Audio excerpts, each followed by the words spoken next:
ജന്മജന്മാന്തരാർജിതങ്ങളായിരിക്കുന്ന ദുരിതരാശികൾ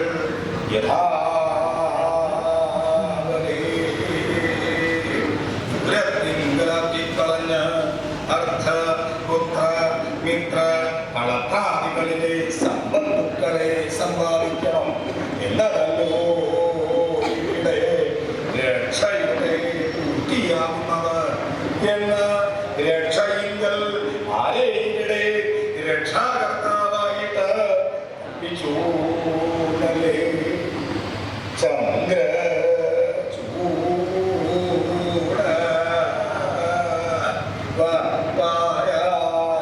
ഔവർണ്ണമെല്ലാം ഇരിക്കുന്ന ചന്ദ്രചൂടൻ ഭവാന്മാരെ രക്ഷിക്കണം രക്ഷിക്കണം. ഭവാന്മാർക്ക് പല പ്രകാരേണയും ഉണ്ടാകുമല്ലോ സങ്കടങ്ങൾ, ആധ്യാത്മികങ്ങളായും ആദി ഭൗതികങ്ങളായും ആദി ദൈവികങ്ങളായും ഇങ്ങനെ ബഹുവിധങ്ങളായും ഉണ്ടാകുന്ന സങ്കടങ്ങളെ അസകലം യഥാവരേ കളഞ്ഞ് അർദ്ധ പുത്ര മിത്ര കളത്രാദികളിലെ സമ്പത്തുക്കളെ സമ്പാദിക്കണം എന്നതല്ലോ ഇവിടെ രക്ഷയുടെ പൂർത്തിയാകുന്നത് എന്ന രക്ഷയെങ്കിൽ ഇവിടെ രക്ഷാകർത്താവായിട്ട് കൽപ്പിച്ചുകൊണ്ടല്ലേ ചന്ദ്ര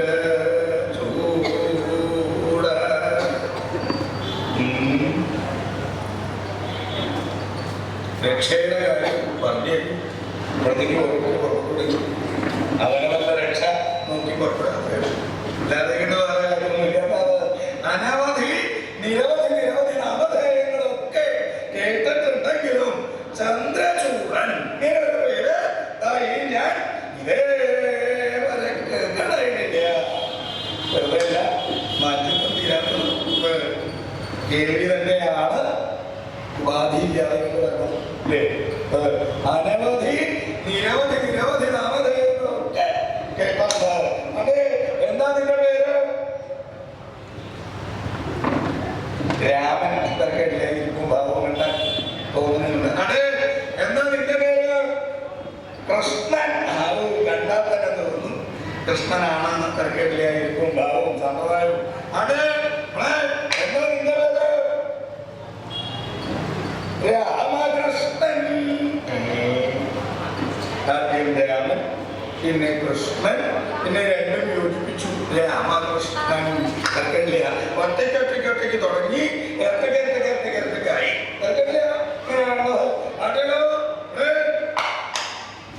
എന്താ പേര്? ബലരാമ ഗോവിന്ദ സുബ്രഹ്മണ്യ ശേഖരൻ. കാമന്ത്രം ദർശിക്കല്ലോ ആള് പറയൂ പേരിന് കുറേ നീളം. അത്രയൊക്കെ നീളം വാലും തലയൊക്കെ ചേർത്ത് വന്നപ്പോ നീളം കൂടി നീളം. വാലും തലയൊക്കെ വാലും തലയൊക്കെ ഉള്ള കൂട്ടത്തില ഇല്ലാത്ത കൂട്ടത്തിലാണ് ഇപ്പൊ ഉള്ളതാണ് നീട്ടോ. അത് വാലുവില്ല തലയില്ല. ചുമതലകൾ ഏൽക്കാൻ അതിസമർത്ഥന്മാരാ. എന്നാൽ ചുമതല ഏറ്റു കഴിഞ്ഞാൽ ചുമയും തലയും വേറെ വരാം. അതപ്പോ സംവിധാനത്തിന്റെ ഗുണ ഓരോന്നുമല്ല. ഇനിയാ പതുക്കോ പണ്ടങ്ങനെയല്ലായിരുന്നു, അപ്പൊ അങ്ങനെയാ. അത് എന്താ നീളം? എന്താ വെച്ചാൽ അങ്ങനെ ഈ വന്നപ്പോ നീളം കൂടി, പിന്നീട് ഇളവ് കൊണ്ട് കിടന്നപ്പോ ഇച്ചിരി നീളം കൂടി. അത് നോക്കൂ,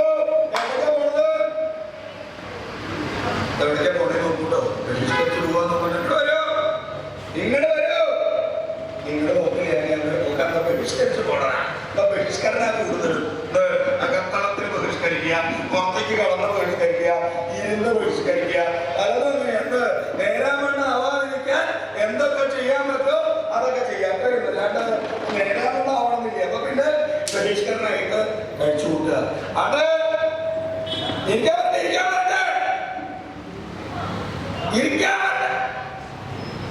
വരട്ടെ ഇരിക്കൂ. അങ്ങനെ ഇവിടെ ചില ആക്ഷേപങ്ങൾ വരുന്നുണ്ട്. ഉണ്ടായോ ഇങ്ങനെ താടി തലയിൽ ഇങ്ങനെ അമൃതമൊക്കെ ആയിട്ട് കഴിച്ചിരിക്കാൻ പോരാ.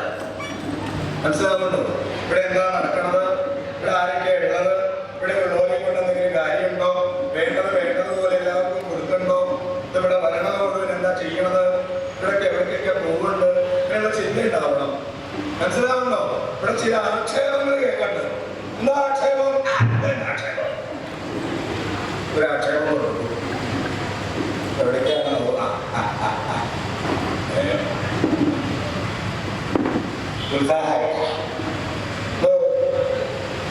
കേട്ടപ്പോൾ കൂടി വരുന്നു.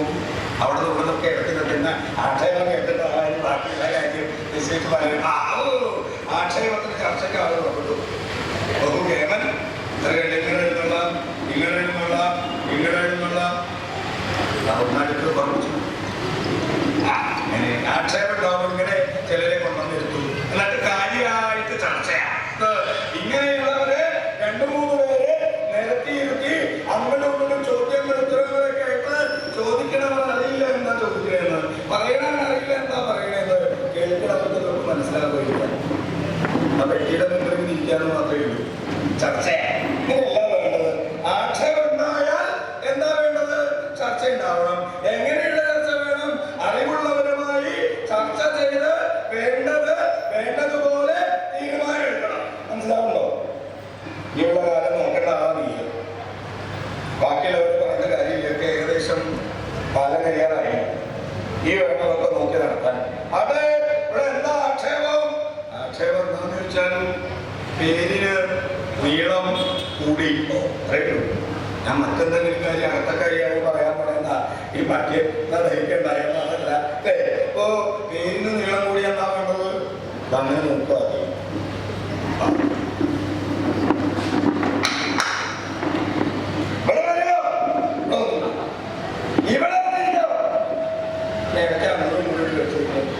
ആക്ഷേപം തരുന്ന സമയത്ത് അങ്ങോട്ട് ഇങ്ങോട്ട് പോവുകയല്ല വേണ്ടത്.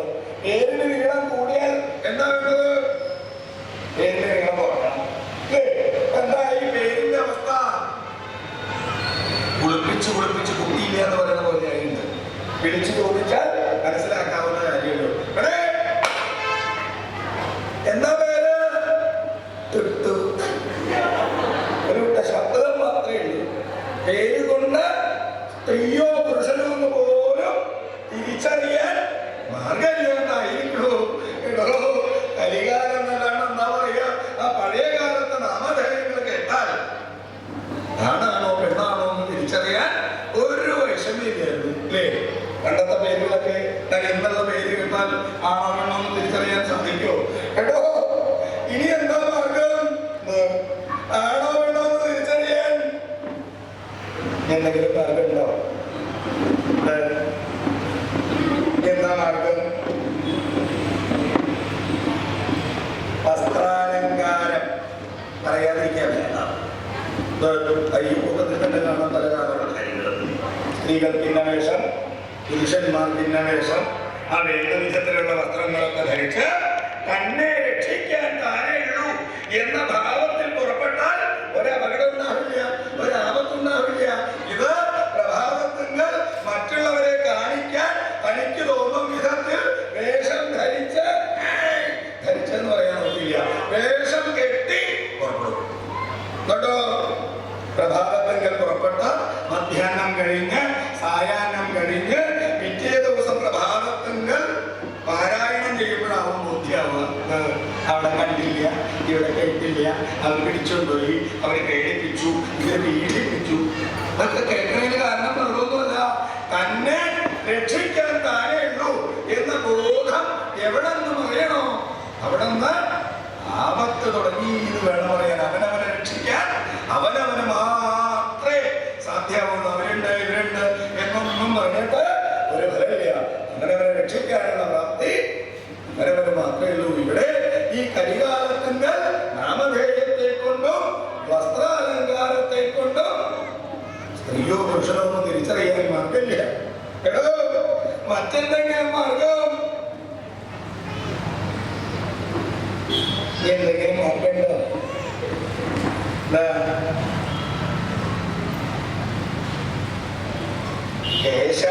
കേശാലങ്കാരം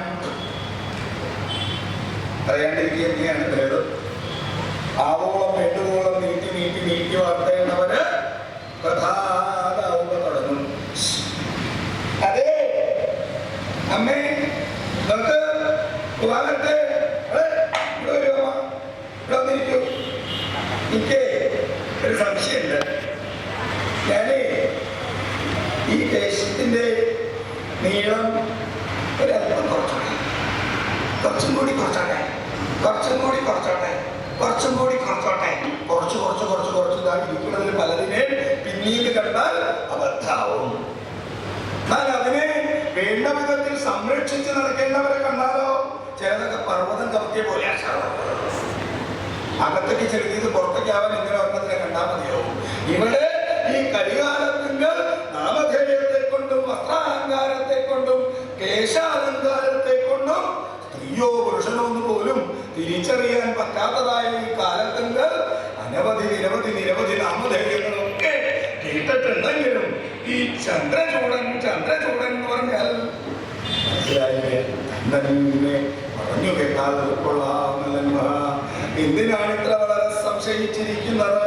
സകല ലോകൈകനാഥനായി സച്ചിദാനന്ദ സ്വരൂപനായി പാർവതീ വല്ലഭനായിരിക്കുന്ന സാക്ഷാൽ ശ്രീപരമേശ്വരനെ തന്നെയല്ലോ ഇവിടെ രക്ഷക്കാരെ കൊണ്ട് കൽപ്പിച്ചിരിക്കുന്നത്.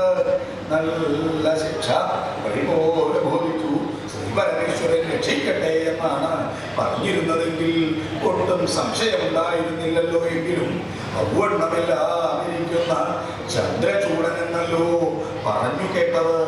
ഭയതങ്ങിനെ കേട്ട സമയത്തിങ്കൽ അവസ്ഥാഭേദം കൊണ്ട് വിവാസനയ്ക്ക് ശക്തിയേറാനായിരുന്നു.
ശ്രേഷ്ഠന്മാരായിരിക്കുന്ന പാണ്ഡവന്മാർ വേദവ്യാസ മഹർഷി മക്കൾ നിന്ന് പാശുപതാസ്ത്രലബ്ധിക്കായി കൊണ്ടുള്ള വൃത്താന്തത്തെ കേട്ട് ധർമ്മപുത്രരുടെ വാക്യഹേതുവായിട്ട് അർജുനൻ കൈലാസാനുപ്രദേശത്തെ പ്രാപിച്ച് തപസ്സാരംഭിച്ചതായ സമയത്തിങ്കൽ ഭഗവാൻ സ്വാമി ശ്രീപരമേശ്വരൻ പ്രത്യക്ഷപ്പെടാതെ കണ്ടുവന്ന അർജുനൻ പഞ്ചാഗ്നിമഗ്നിതനായിട്ട് തപസ്സാരംഭിച്ചതായ സമയത്തിങ്കൽ ദേവി പാർവതിയുടെ പുത്രവാത്സല്യഹേതുവായിട്ട് ഭഗവാൻ സ്വാമി ശ്രീപരമേശ്വരനാകട്ടെ യാദവേഷം ധരിച്ച് യാതിനീവേഷധാരിണിയായിരിക്കുന്ന പാർവതിയോടും സർവഭൂതഗണങ്ങളോടുകൂടെ അർജുന തപോവനത്തെ കാണിച്ച് കപടനിവേഷധാരനായ മൂകാസുരനെ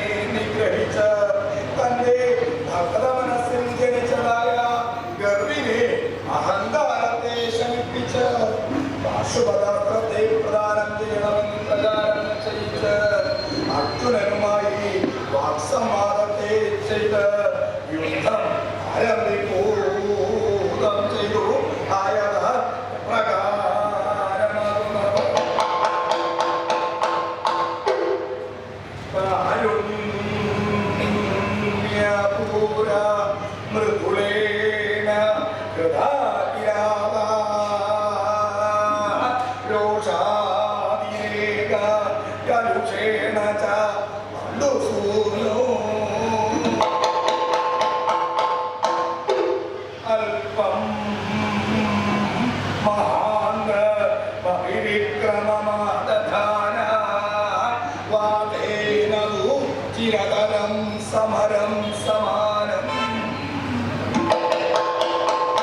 സമാനം ആധേനതു അവര് തുല്യമായിരിക്കുന്ന സമരത്തെ ചെയ്തു.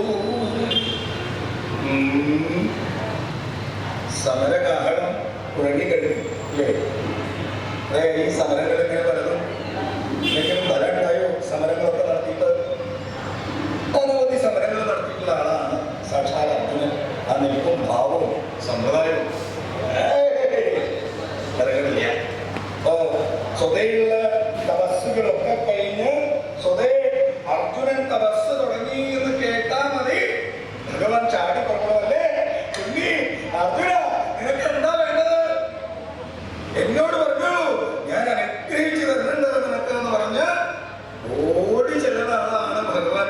പക്ഷേ ഇക്കുറി അർജുനൻ പലതരത്തിലുള്ള തപസ്സുകളൊക്കെ കഴിഞ്ഞ് പഞ്ചാഗ്നി മധ്യസ്ഥനായിട്ട് തപസ് തുടങ്ങിയിട്ട് ഭഗവാൻ ഒരു കുലുക്കൽ വന്നിരിക്കേണ്ടിയിരിക്കണേ. ഒരു അനക്കതിനുണ്ടോന്നും ഒരു കുലുക്കതിനുണ്ടോന്നും എപ്പോ ഇരിക്കണേ. ഇപ്പൊ പാർവതിയിലൊക്കെ ഇരിക്കുന്നുണ്ട്, കലാഭിഷൊക്കെ ഉണ്ട് പാർവതിയുടെ മനസ്സ്. പക്ഷേ പാർവതിയുടെ ഉള്ളില് അത്ര തൃപ്തി പോലെ നീക്കുള്ളൂ. എവിടെയാ പാർവതിയുടെ കൂടുതൽ ഇങ്ങോട്ട് വരോ? ഇവിടെ വന്നിരിക്കുന്നു. ഉണ്ണി അന്വേഷിച്ചു പോണ ശാസ്താവും സുബ്രഹ്മണ്യനോട് ഇല്ലേ? എപ്പോ എന്ത് കാട്ട് കാട്ടാൻ പഠിക്കില്ലാത്ത കൂട്ടത്തിലാ. സുബ്രഹ്മണ്യനാണെങ്കിൽ ഇരുവാകത്ത് ഇങ്ങനെ ഇരിപ്പായിട്ടാ കബഡിയും ജ്യോത്സ്യൊക്കെ ആയിട്ടാ. സുബ്രഹ്മണ്യൻ എന്ന് പറഞ്ഞാൽ ജ്യോത്സ്യാണ്. ആ ജ്യോത്സ്യൻ എന്ന് പറഞ്ഞാൽ സുബ്രഹ്മണ്യൻ എവിടെയാ സ്ഥലം വെച്ചാൽ അവിടെ പലക ഒന്ന് നോക്കി. പലക വെച്ചാൽ കയ്യിലുള്ള സഞ്ചി അത് കഴിക്കും. സഞ്ചി അടിച്ചാൽ ആ സഞ്ചിയിലുള്ളത് മുഴുവൻ ആ പലക പുറത്തേക്ക് ചൊരിയും. എന്നിട്ടോ കുറച്ചു വാരി പിന്നെയും സഞ്ചിയിലിടും. എന്നാ പിന്നെ ആദ്യം ആവശ്യത്തിന് പുറത്തിട്ടാൽ മതി. അതല്ല, ഇത് കഴിഞ്ഞാൽ തിരിപ്പിടുത്തം തുടങ്ങും. വാരണം കോരണം ചക്കിലി തട്ടണം, വാരണം കോരണം ചക്കിലി തട്ടണം, വാരണം കോരണം ചക്കിലി തട്ടണം. ഈ തിരിപ്പിടുത്തം തുടങ്ങിയാൽ നിശ്ചയിച്ചോളെ വേണ്ടു വീതം വെക്കാറായി. വീതം വെക്കാറാവുമ്പോഴാണ് ജ്യോത്സ്യനെ അന്വേഷിച്ച് സ്വതേ പുറപ്പെടാൻ. ഇപ്പോഴും ആലോചിച്ചത് കൊല്ലത്തിന് കൊടുക്കാൻ നേരായിട്ടുണ്ട്. ജ്യോത്സ്യനെ അന്വേഷിച്ചുള്ള പുറപ്പാട് വീതം വെക്കാറാവുമ്പോഴേക്കും തുടങ്ങിയ വീതമൊക്കെ തുടങ്ങും. അച്ഛന്, മുത്തച്ഛന്, ഇളയച്ഛന്, അപ്പന് വീതം വെപ്പ. ഇത് കഴിഞ്ഞാൽ ബാക്കിയുള്ളത് വീണ്ടും സഞ്ചിയിലിടും. എന്നാ പിന്നെ ആദ്യ ആവശ്യത്തിന് പുറത്തിട്ടാ മതി. അതല്ല, ഒരു ഭാഗത്ത് സുബ്രഹ്മണ്യൻ ജ്യോത്സ്യമായിട്ട് മറ്റൊരു ഭാഗത്ത് ശാസ്താവാകട്ടെ നായാട്ടിന് വേണ്ടുന്നതായ ഒരുക്കങ്ങൾ എപ്പോഴും കാട്ടിലൂടെ ഇങ്ങനെ നടക്കണം എന്നുള്ള ആഗ്രഹമാണ് ശാസ്താവിന്. സ്വത്തായിട്ട് ഇങ്ങനെ ഒരു ശല്യമില്ലാണ്ട് ഇരിക്കണം എന്നാണ് ശാസ്താവിന്റെ ഉള്ളിലുള്ള ആഗ്രഹം. അതെപ്പോഴും ഇങ്ങനെ എന്താ മാർഗത്തിലെന്ന് ഇങ്ങനെ ആലോചിച്ച് ശാസ്താവ് ഒരു ഭാഗത്ത്. നീ എന്താ കാലി ഇങ്ങനെ ഒറ്റയ്ക്കിരിക്കണേ? അവിടെ വന്നിരിക്കൂ. അച്ഛന്റെ മുമ്പിൽ വന്നിരിക്കൂ. നീ അതോ ആളിന്റെ ഏക മകളാ കാര്യമൊക്കെ ഇരിക്കും. ഭാവം സ്വതേ വസ്ത്രം ധരിക്കുന്നത് അവർക്ക് ഇഷ്ടമല്ല. നന്ദനാണോ കാര്യമായിട്ട് രണ്ടുപേരും കൂടി കെട്ടിയപ്പോൾ ഒരുമിച്ച് അങ്ങനെ കെട്ടി ഇറക്കണില്ല നോക്കി. പക്ഷേ കുട്ടികളൊക്കെ എവിടെ ഉണ്ടോ നോക്കി നിജപ്പെടുത്തി തൃപ്തിപ്പെടുത്തി. പക്ഷെ നന്ദികേശ്വരൻ ഇങ്ങനെ എന്താ വേണ്ടത് ആലോചിച്ചെടുത്ത നന്ദി നീ ഇങ്ങനെ അങ്ങോട്ട് നടക്കണ്ടായിരിക്കോ? അങ്ങനെ നന്ദികേശ്വരൻ ഒരു ഭാഗത്തിൽ ഉറപ്പിച്ചു. പക്ഷെ പാർവതിയുടെ മനസ്സ് മാത്രം എന്തെന്നില്ലാത്തൊരു ദുഃഖം അല്ലേ? ഇങ്ങനെ വരോ അവനെ എങ്ങനെ നേരെയാവുക? ഇങ്ങനെ വിളിച്ചാൽ അങ്ങടാ പോണത് ഏമായില്ലേ? പാർവതിയുടെ ഉള്ളിൽ ദുഃഖം എന്ന് പറഞ്ഞാൽ പുത്രവാത്സല്യ. പാർവതിക്ക് അർജുനനോട് തന്റെ ഉണ്ണികളെ പോലെ തന്നെയാണ് പാർവതിക്ക് അർജുനനും. പാർവതി മനസ്സിലിങ്ങനെ ആലോചിക്കുമ്പോ അർജുനൻ പലതരത്തിലുള്ള തപസ്സുകളൊക്കെ കഴിഞ്ഞ് പഞ്ചാഗ്നി മധ്യസ്ഥനായിട്ട് തപസ് ചെയ്യും. ഉണ്ണി ആകെ സങ്കടമായി പാർവതിക്ക്. ഭഗവാനാണെങ്കിൽ ഒരു ഗുരുക്കൊല്ലേണ്ടിരിക്കും. എങ്ങനെയെങ്കിലും ഭഗവാനെ ഉണ്ണിയുടെ അടുത്തേക്ക് പറഞ്ഞയക്കണം എന്ന് പാർവതി മനസ്സുകൊണ്ട് ആലോചിച്ചത്. അമ്മയുടെ മനസ്സെന്ന് പറഞ്ഞാൽ അതാണ് അല്ലേ? തന്റെ മക്കൾ എത്ര ദൂരങ്ങളിലാണെങ്കിലും അവരുടെ മനസ്സൊന്ന് കടഞ്ഞാൽ അത് അമ്മയ്ക്ക് അറിയാൻ സാധിക്കുന്നതാണ് പറയാം. അമ്മയ്ക്ക് അതറിയാൻ സാധിക്കുള്ളൂ. ഇവിടെ അർജുനൻ പഞ്ചാഗ്നി മധ്യസ്ഥനായിട്ട് തപസ് ചെയ്യണത് മനസ്സിലാക്കിയതായ പാർവതി ദേവി മനസ്സ് മനസ്സുകൊണ്ടൊന്ന് ഉറച്ചു. എങ്ങനെയെങ്കിലും ഭഗവാനെ അർജുനന്റെ അടുത്തേക്ക് എത്തിക്കണം. ഇതിനെന്താ വേണ്ടത്? മനസ്സുകൊണ്ട് ആലോചന നിമഗ്നയായിട്ട് ഇങ്ങനെ നിന്നു അല്ലേ? സ്വത എങ്ങനെയാ വരൂ?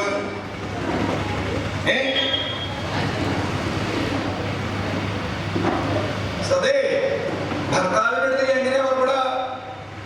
സ്വതേ ഭർത്താവിന്റെ അടുത്തേക്ക് എങ്ങനെയാ പുറപ്പെടാന്ന് ചോദിച്ചാൽ അങ്ങനെ പുറപ്പെടും അല്ലേ? എന്നാൽ ഒരു കാര്യസാധ്യത്തിനാണ് പുറപ്പെടുന്നതെന്ന് വിചാരിക്കാം. അപ്പൊ എങ്ങനെയാ പുറപ്പെടുക? ആലോചിച്ചു. ഒരു കാര്യം ഉള്ളിൽ സാധിക്കാനുണ്ട്. ഭർത്താവിന്റെ അടുത്തേക്ക് പറഞ്ഞ് പുറപ്പെടുകയാണെന്ന് ഇരിക്കുക. അപ്പൊ എങ്ങനെയാ പുറപ്പെടുക? ആദ്യ ഒന്ന് ആട്ടി പിടിക്കും, പിന്നെ പതുക്കെ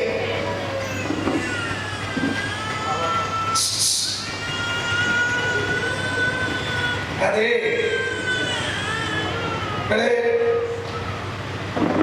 നോക്കൂ.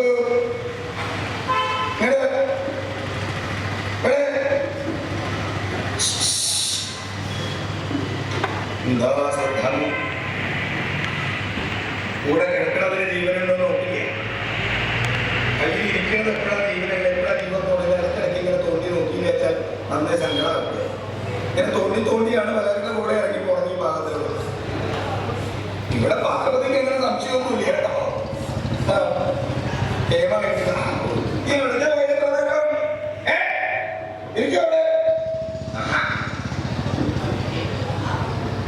അപ്പൊ നേരാമണ്ണം ചെന്നില്ല വെച്ചാൽ എങ്ങനെയാ ഉണ്ടാവുക? ഭർത്താവിന്റെ അടുത്തേക്ക് എങ്ങനെയാ കാര്യം സാധിക്കാൻ പുറപ്പെടുക? എന്തെങ്കിലും ആവശ്യം മനസ്സിലുണ്ടെന്ന് ധരിക്കാം. എങ്ങനെയാ പുറപ്പെടുക?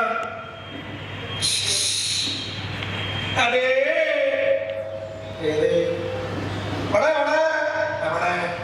ആരെങ്കിലും നോക്കൂ. വിളിക്കണ കേട്ടാ അറിയാം ആരെയാ വിളിക്കണേന്ന്.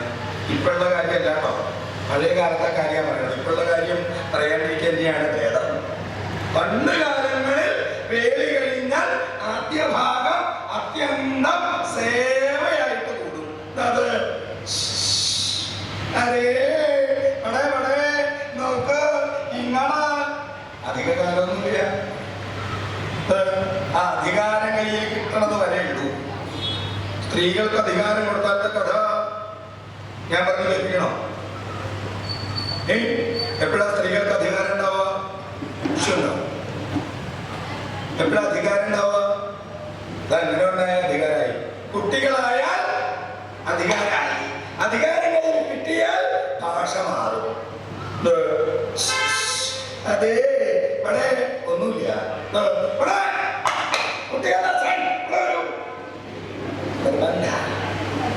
സംശയമില്ല. ഇപ്പോഴുള്ള കാര്യം പറയാണ്ടിരിക്കുന്ന ഭേദപ്പെട്ടോ. അപ്പൊ വേലിയ തന്നെ കഴിയണമെന്നില്ല. ഒന്ന് പരിചയപ്പെടാൻ സാധിച്ചാൽ മതി. അപ്പ തുടങ്ങും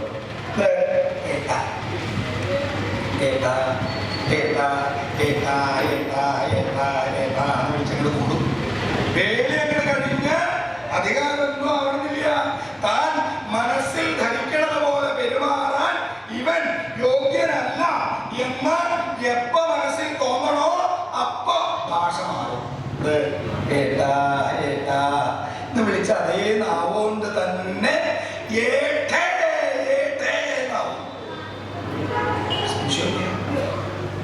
ഇവിടെ അങ്ങനെയില്ല. പാർവതീദേവി ഭഗവത് സമക്ഷത്തേക്ക് അത്യന്തം ബഹുമാനത്തോടു കൂടി പുറപ്പെടുന്നതാണ്. എന്താണ് അങ്ങനെ പറയാൻ കാരണം? ഭാര്യ ഭർത്താവിനെ സ്നേഹിക്കാനേ പാടില്ല. എവിടെയാണോ ഭാര്യ ഭർത്താവിനെ സ്നേഹിക്കാൻ തുടങ്ങണത് അവിടെ മുതൽ നാശം തുടങ്ങി. സ്നേഹമായാൽ പരിഭവമായി, പരാതിയായി, കൊണ്ടുവന്നില്ലാന്നായി, കൊടുത്തില്ലാന്നായി, തന്നില്ലാന്നായി, നിന്നില്ലാന്നായി, വന്നില്ലാന്നായി, പറഞ്ഞില്ലാന്നായി, പറഞ്ഞുന്നായി. അവനവന്റെ മനസ്സിനെ അവനവൻ തന്നെ ഇകഴ്ത്തിക്കൊണ്ടേയിരിക്കും. മറിച്ച് സ്നേഹത്തിന് പകരം ബഹുമാനായാലോ, തന്നാലില്ല, തന്നില്ലെങ്കിലില്ല, വന്നാലില്ല, വന്നില്ലെങ്കിലില്ല, പറഞ്ഞാലില്ല, പറഞ്ഞില്ലെങ്കിലില്ല. അഷ്ടൈശ്വര്യങ്ങളും താനെ ഉണ്ടാവുന്ന പറയാ. ഇത് എവിടുന്ന താനെ ഉണ്ടാവണേ? അവനവന്റെ മനസ്സിനെ അവനവൻ തന്നെ ഉത്കൃഷ്ടമാക്കിക്കൊണ്ടേയിരിക്കും. മനസ്സിനെയാണ് വളർത്തേണ്ടത്. വളർത്തേണ്ടത്. അവനവന്റെ ചിന്തകളെയാണ് മുറിക്കേണ്ടത്.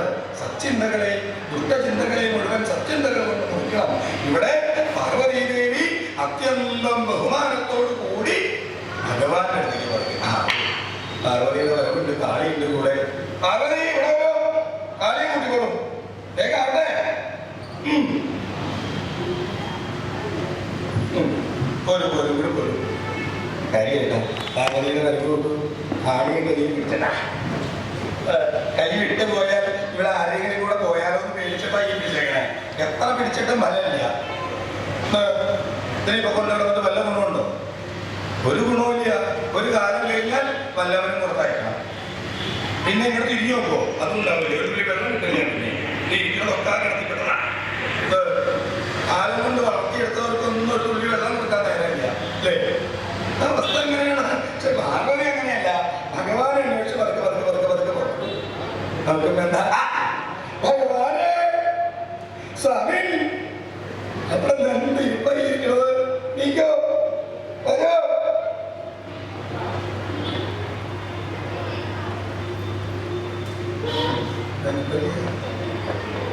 ഭൂതഗണങ്ങളോരോന്നും ചടങ്ങ് കേട്ടോ.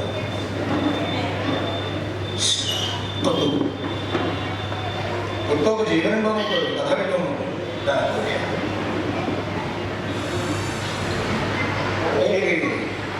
ഭഗവാനെ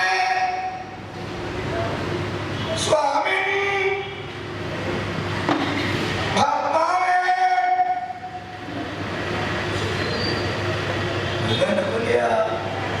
ഭഗവാനെ ഉണ്ണിയർജുനൻ കാട്ടില് പഞ്ചാഗ്രി മധ്യസ്ഥനായിട്ട് തപസ്സയിടൂ. ഭഗവാനെ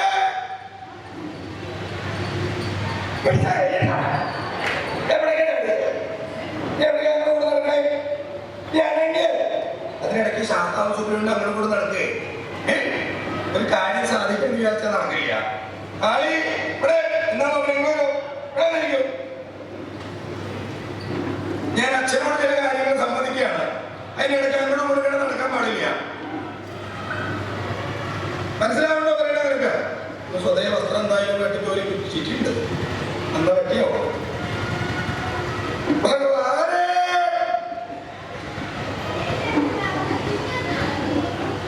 എന്താ വേണ്ട നിനക്ക്?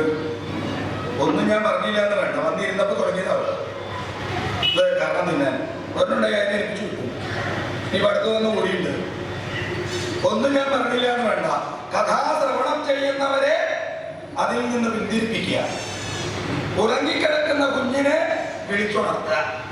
വെള്ളം കിട്ടാണ്ട് ചാവുന്ന പറയുക. എത്ര ചാടിക്കോട്ടെ, വിരോധമൊന്നുമില്ല. പക്ഷേ ഭാഗവതി നിസംശയ ഭഗവാനെ സ്വാമി. പാർവതി മനസ്സുകൊണ്ട് ഉറച്ചു. ബ്രഹ്മാസ്ത്രം കൊടുക്കാൻ തന്നെ തീരുമാനിച്ചു. എന്താ പാർവതിമാരുടെ ബ്രഹ്മാസ്ത്രം? എന്താ? ക്ഷമ.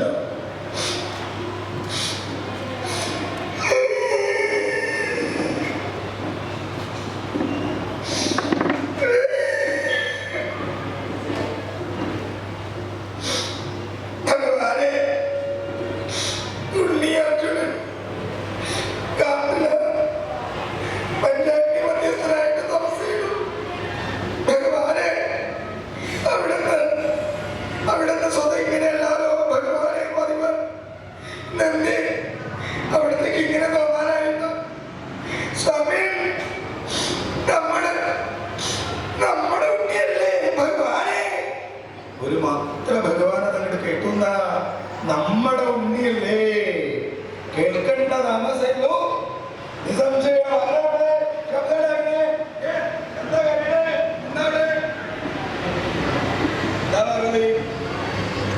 ഉള്ളിലൊരു വിഷമം എന്നോട് പറഞ്ഞോളൂ. എന്താണ് എന്റെ മനസ്സിലെ വിഷമം വെച്ചാൽ എന്നോട് പറഞ്ഞോളൂ. അവിടുത്തെ അറിയില്ല എന്റെ വിഷമം എന്താണ്. എനിക്കറിയിച്ചാൽ ഞാൻ ചോദിക്കോ പാർവതി നിന്നോട്, എന്താ നിന്റെ ഉള്ളിലെ വിഷമം എന്നോട് പറയോ? എനിക്കറിയാം, അവിടത്തേക്ക് അറിയാമോ? എനിക്കറിയാന്ന് നീ നിന്നോട് ചോദിക്കണോ? അതല്ല പിന്നെ അവിടുന്ന് ഉണ്ണി അർജുനൻ ഉണ്ണിക്കെന്താക്കിയ ഉണ്ണിക്കൊന്നും പറ്റിയതല്ല. പിന്നെ ഉണ്ണി കാട്ടിലുണ്ണിക്കെന്താ പിന്നെ ഉണ്ണി കാട്ടില് പഞ്ചായത്ത് മധ്യസ്ഥനായിട്ട് തപസ് ചെയ്യണോ? പിന്നെ നീ ഇങ്ങനെ കരയണേ? അതല്ല, പിന്നെ അവിടെ നിന്ന് ഉണ്ണിയുടെ അടുത്തേക്ക് പുറപ്പെടണം. അറിയോ, ഞാൻ ഉണ്ണിയുടെ അടുത്തേക്ക് പോകണം. എനിക്ക് അത്രയേ ഉള്ളൂ. ചോദിച്ചു, എങ്ങനെയാ?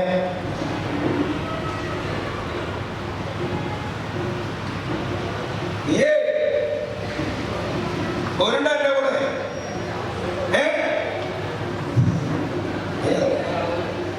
ഈ എന്റെ കൂടെ കാട്ടിലേക്ക് പോരണോന്നാ ചോദിക്കണേ?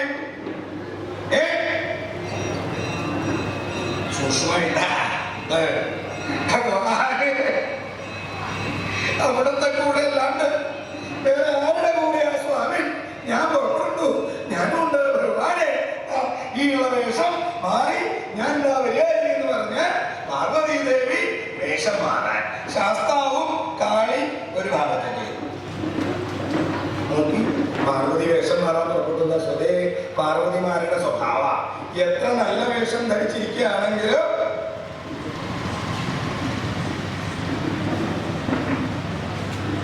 എന്താണ്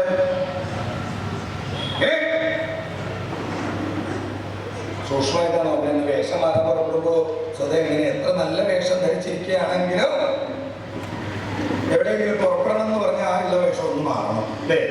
സ്വതേ പാർവതിമാരുടെ സ്വഭാവമാണ്. പാർവതി വേഷം മാറാൻ പുറപ്പെട്ടപ്പോഴാണ് ഭഗവാൻ മനസ്സുകൊണ്ടൊന്ന് ആലോചിക്കുന്നത്. എന്ത്? അർജുനൻ പഞ്ചാഗ്നി മധ്യസ്ഥനായിട്ട് തപസ് ചെയ്യണു. എന്തെന്നില്ലാത്ത ഗർവ്, അഹങ്കാരം, ധാർഷ്ട്യം ആ വിജയന്റെ മനസ്സിലുണ്ട് അല്ലേ? വിജയന്റെ അഹങ്കാരവും ധാർഷ്ട്യവും ഒന്ന് കാരണമാണ് ഈ പഞ്ചാഗ്നി മധ്യസ്ഥനായിട്ട് ഇങ്ങനെ നിൽക്കാൻ കാരണം. അല്ലെങ്കിൽ അതിൻ്റെ ഒരു ആവശ്യമില്ല. ഉള്ളിൽ ഗർവ്, ഞാനെന്ന ഭാവം, ഞാൻ ദ്രോണാചാര്യ ശിഷ്യൻ, മധ്യമ പാണ്ഡവൻ, ഇല്ലാളി വീരൻ, ദേവേന്ദ്രന്റെ പുത്രൻ എന്നൊക്കെയുള്ള ഭാവം അർജുന മനസ്സിലുണ്ട്. ആ ഗർവിനെ, അഹങ്കാരത്തെ ശമിപ്പിച്ചിട്ട് വേണം പാശുപതം കൊടുക്കാനായിട്ട്. ഇല്ലാതെ കണ്ട് പാശുപതാസ്ത്രത്തെ കൊടുത്താൽ അർജുനന് നാശം സംഭവിക്കും. അത് പാടില്ല. ഭക്തന് നാശം സംഭവിക്കാൻ പാടില്ല എന്ന് നിശ്ചയിച്ചതായ ഭഗവാൻ ഇരുന്നിരിപ്പില് വേഷം മാറി. പാർവതി കാര്യമായിട്ട് വേഷമൊക്കെ കെട്ടി ഭഗവാന്റെ കൂടെ പുറപ്പെടാലോചിച്ചേക്ക് അവിടെ നടന്നു. പാർവതി എന്താ മക്കളുടെ വേഷം കെട്ടു നോക്കൂ. അല്ല ഭാഗമായിട്ട് വേഷമൊക്കെ കെട്ടി ഉണ്ണി അർജുനനെ കാണാലോ. ഉണ്ണി അർജുനനെ കാണുമ്പോ ആശുപത്രം കൊടുക്കുമ്പോ നിന്നെ അനുഗ്രഹിക്കാലോ എന്നൊക്കെ ഇങ്ങനെ മനപ്പായസമുണ്ട്. പാർവതിയോടൊന്ന് സന്തോഷമായിട്ട് ഇങ്ങനെ കൊടുത്തു.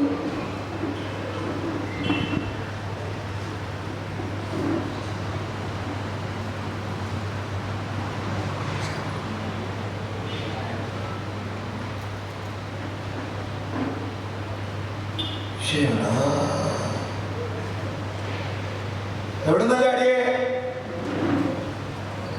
ഇപ്പം ഭാവവും സമ്പ്രദായവും താടിയും തലേ എവിടുന്ന ചാടിയേ?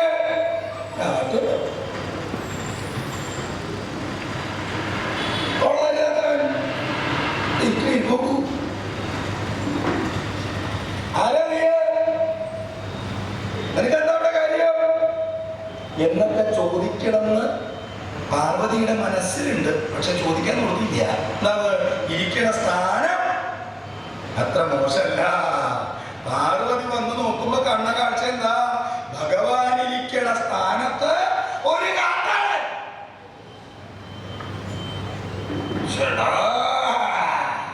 കാട്ടാളക്കുഴിയ ദുർമാംസം തീരി എന്നൊക്കെ വിളിക്കണമെന്നുള്ളിലുണ്ട്. പക്ഷെ എന്താന്ന് നോക്കിയില്ല. സൂക്ഷിച്ച പാർവതി ഇങ്ങനെ നോക്കണേ. പാർവതിയുടെ സൂക്ഷ്മമായ നോട്ടത്തെ കണ്ടപ്പോ ഭഗവാൻ പതുക്കെ ഒന്ന് മന്ദഹസിച്ച് വിളിച്ചു, പാർവതി.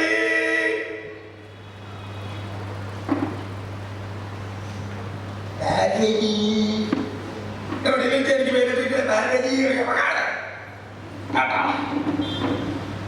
പാർവതി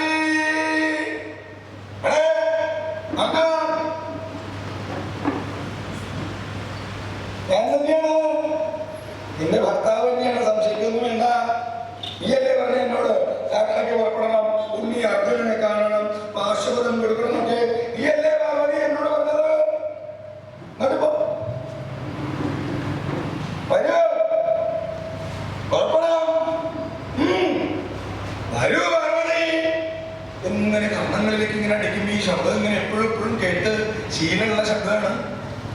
എന്നാൽ ഇങ്ങനൊരു വേഷം ഓർത്തു നോക്കുമ്പോ ഭഗവാന്റെ ശബ്ദമാണ്. എന്താ ഇവിടെ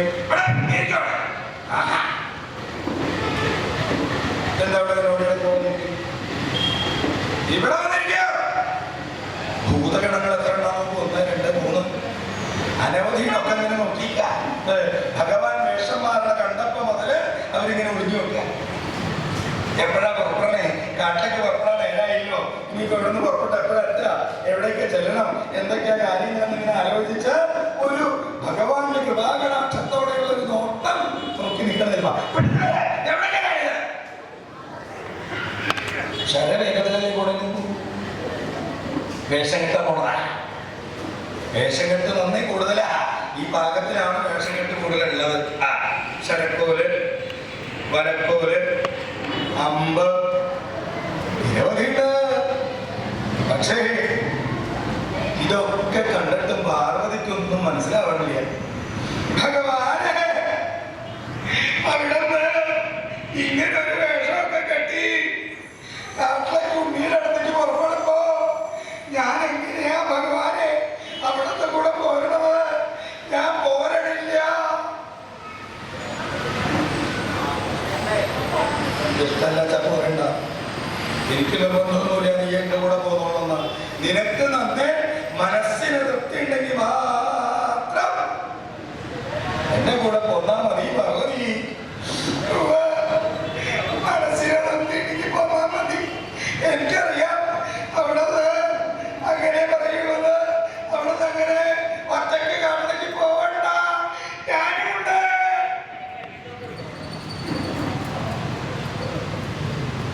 കാട്ടാവനെ പോകൂ. ഭഗവാനെ, ഞാനുണ്ട്. അതൊന്നുള്ളൂ. ഞാൻ വേണം മറ്റുള്ളവരെ കൊണ്ട് പറയിപ്പിക്കാൻ ഞാൻ പോരണില്ല. എവിടേക്കാ? ഇതെവിടുന്നാ കിട്ടിയത്? ഇതാരിയത്? ഇതെന്തിനാ നീ ഇങ്ങനെ ചുമന്നടക്കണേ? എങ്ങനെ ചുമക്കുമ്പോ രണ്ടാമതിനെ അങ്ങനെ ചുമക്കണേ? ചുമട്ട് മാത്രമേ ചുമന്നു വെച്ചൊരു ഫലമില്ല. ഇതെങ്ങനെ ചുമന്നുകൊണ്ട് നടക്കാന്ന് മാത്രമേ ഉള്ളൂ. ഈ ചുമക്കണേന് ഫലം ഉണ്ടാവണമെങ്കിൽ പണ്ട് നമ്മളെ ചുമന്നവരുണ്ട്. അവരെ വേണ്ട വിധത്തില് നോക്കി കണ്ടാൽ ഈ ചുമക്കണേനൊക്കെ ഫലം ഉണ്ടാവും. ഇല്ലെങ്കിൽ ഒരു ഫലവും ഇല്ല. പണ്ട് ചുമന്നവരുടെ അവസ്ഥ തന്നെ അവരവരും വരാറുണ്ട്. വേറൊന്നും ചിന്തയില്ല. ഇവിടെ ഭൂതഗണങ്ങൾ അനവധി നിരവധി അങ്ങോട്ടും ഇങ്ങോട്ടും ഒക്കെ പോകേണ്ടത്. പക്ഷേ പാർവതിക്ക് മാത്രം ഉള്ളിൽ ദുഃഖ. ഭഗവാനെ, അവിടെ ഇങ്ങനെ തനിച്ച് പോകണ്ട, ഞാനുണ്ട്. പോന്നോളൂ, ഞാൻ പോയിട്ടേളൂ. മറ്റുള്ളവരെ കൊണ്ട് പറയിപ്പിക്കാൻ ഞാൻ പോരണില്ല. ഞാൻ പോരണ്ട. ഒറ്റയ്ക്ക് കാട്ടേക്ക് അങ്ങനെ ഇപ്പൊ ഒറ്റയ്ക്ക് പോകണ്ട, ഞാനുണ്ട്. ഒന്നുകിൽ നീ വരണ്ടെന്ന് ശരി, ഇല്ല അച്ഛാൽ വരണില്ലാന്ന് ശരി. എന്നാ ചോർക്കോ പാർവതി, എന്താ ചോർക്കോ? അവിടെ നിന്ന് കാട്ടിലേക്ക് പുറപ്പെടുമ്പോ ഞാനും പോരണ്ട. പോന്നോളൂ, ഞാൻ വേണം മറ്റുള്ളവരെ കൊണ്ട് പറയിപ്പിക്കാൻ ഞാൻ പോരണില്ല. പോരണ്ട, ഞാൻ പോരണ്ട. ഒറ്റയ്ക്ക് കാട്ടിലേക്ക്. പാർവതിക്ക് അത്ര വിശ്വാസം പോരാ. അത്ര നേരം ഇവൾ നോക്കിയെടുക്കുന്നിട്ട് എവിടെ പോയെന്നാ നോക്കണേ.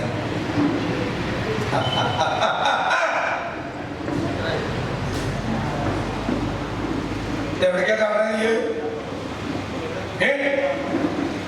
ഒരു വലക്കോലും ഒരു ശരക്കോലും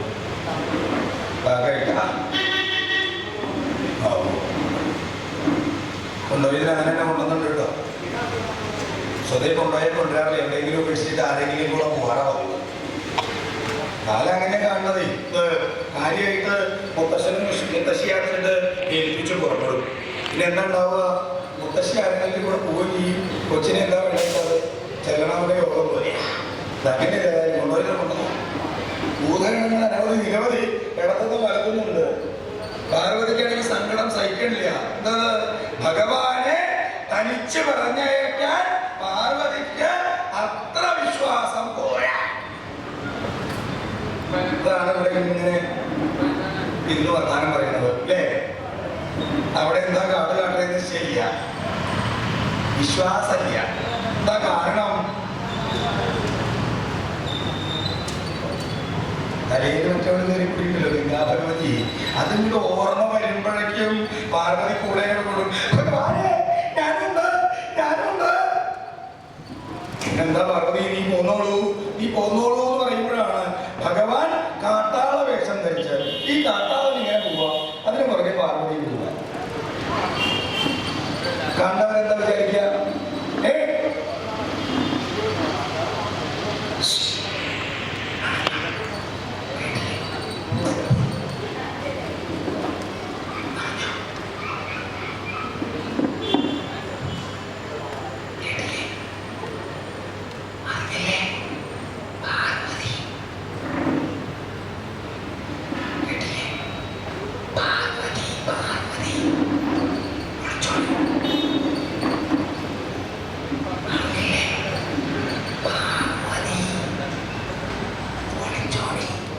പാർവതി ഒളിച്ചോടി, ഒരു കാട്ടാളന്റെ കൂടെ പാർവതി ഒളിച്ചോടി. ഭഗവാനെ, ഇങ്ങനെ മറ്റുള്ളവരെ കൊണ്ട് പറയിപ്പിക്കാൻ എങ്ങനെയാ സ്വാമി ഞാൻ അവിടുത്തെ കൂടെ പോരണു? ഇതങ്ങനെ കേട്ടു ഭഗവാൻ. ഹേ പാർവതി, നീ എന്റെ കൂടെ അല്ലേ പോരണത്? എനിക്ക് പോകുന്നൊരു വേഷം നീയോട് കെട്ടിക്കോളൂ പാർവതി എന്ന് പറയേണ്ട താമസമുള്ളൂ. സംശയം ദേവി പാർവതി നല്ല ഒന്നാന്തരം കാട്ടാളത്തി അവിടെ വേഷം കിട്ടും.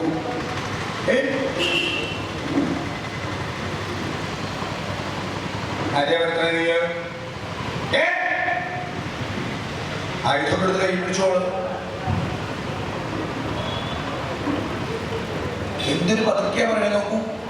എത്ര ദൂരെയുള്ള ആളോട് പതുക്കെ പതുക്കെ പതുക്കെ പറയണേ. എന്നാൽ അവനവന്റെ ആൾക്കാർ ഇത്ര അടുത്ത് നിന്നാലും എന്താ പറയണേ അങ്ങനെ പറയുക, ശബ്ദം കൂടും. എന്താ അതിന് കാരണം? ശരിയുണ്ടോ? ആ ശരീരം അടുത്തുള്ളൂ, മനസ്സടുത്തില്ല, അപ്പൊ ശബ്ദം കൂടും. ശരീരം എത്ര അകലെയാണെങ്കിലും മനസ്സടുത്താണെങ്കിൽ നോക്കൂ, ഇത്ര നേരം എപ്പോഴും പുറത്തേക്ക് വരണോ നോക്കൂ. കൂട്ടത്തിലുള്ളതിനെയാ സൂക്ഷിച്ചു നോക്കി. പാർവതി നീ വരൂ, അറിയേണ്ട താമസമല്ലോ. ദേവി പാർവതി നല്ല ഒന്നാന്തരം കാട്ടാളത്തി. ഭഗവാൻ കാട്ടാളൻ, ശാസ്താവ് സുബ്രഹ്മണ്യൻ, ഉണ്ണിക്കിടത്തി. അതിപ്പോ ഒരു ചരിത്രം ചരിത്രം എന്നൊരു തൊഴിലുള്ളൂ. ആര് നേരമല്ല രാസവളാണോ ഭക്ഷിക്കണെന്ന് തോന്നുന്നത്. കർണയ്ക്കാ പോണത്, സൂക്ഷിച്ചു വേണത്. പറയേണ്ട താമസമുള്ളൂ. ഭൂതഗണങ്ങൾ അനവധി. അതെന്ത് വേഷമാണ്? എന്റെ മുഖത്തിൽ അന്നൊരു ഭൂതം കണ്ണൂരിയാന്ന് തോന്നുന്നു. നോക്കിങ്ങനെ സൂക്ഷിച്ചു.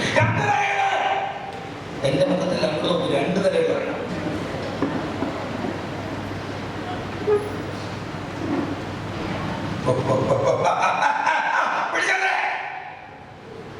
എന്റെ മുഖത്തിൽ അങ്ങോട്ട് നോക്കോ. വലയൊക്കെ പൊട്ടാൻ തുടങ്ങി.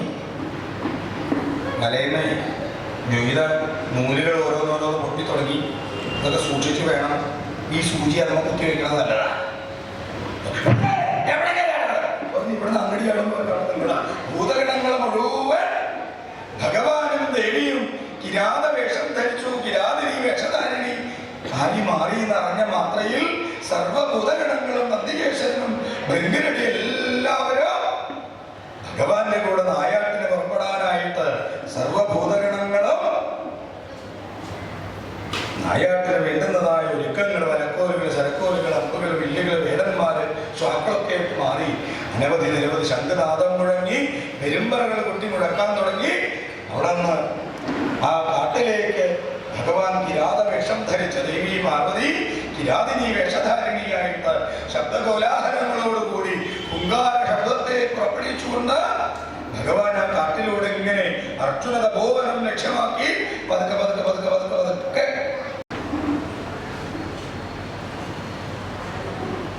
കാട്ടിലൂടെ ഇങ്ങനെ പോകണേ. നോക്കുമ്പോ അവിടെ ഒരു പുക, കാടിന്റെ നടുക്കി പുകയിങ്ങനെ ചുരുളുകളായിട്ട് ഇങ്ങനെ ഉയർന്നു വരണം. എന്റെ മുഖത്തല്ല അങ്ങോട്ട് നോക്കും. വലിയ പുക ചുരുളുകൾ ഇങ്ങനെ ആകാശത്തേക്ക് ഉയരുക. സൂക്ഷ്മമായിട്ട് നോക്കി ഭഗവാൻ. അർജുന തപോവനത്തിലേക്കാണ് താൻ പുറപ്പെട്ടത്. പക്ഷേ താൻ വഴി തെറ്റി ബ്രഹ്മപുരത്തെങ്ങാൻ എത്തിയോ, ആ ബ്രഹ്മാവിന്റെ അടുത്തെങ്ങാൻ എത്തിയോ എന്നുള്ള ശങ്ക ഉള്ളില്. ചിന്തകൾ പലതുണ്ടേ. പുക ചുരുളുകൾ ഇങ്ങനെ അഗ്നി ഇങ്ങനെ കൂട്ടിയിട്ടിട്ട് ആ പഞ്ചാഗ്നിയെ ജ്വലിപ്പിച്ച മാത്രയില് പുകച്ചുരുളുകൾ ഇങ്ങനെ ഉയരാ. തെറ്റിദ്ധരിക്കാൻ പലതും വേണോ? ചിന്തകൾ പലതും മനസ്സിലുണ്ട്. പക്ഷേ ഭഗവാൻ ആ കാടിങ്ങനെ ഇളക്കി മറിച്ച് പതുക്കെ പതുക്കെ പതുക്കെ പതുക്കെ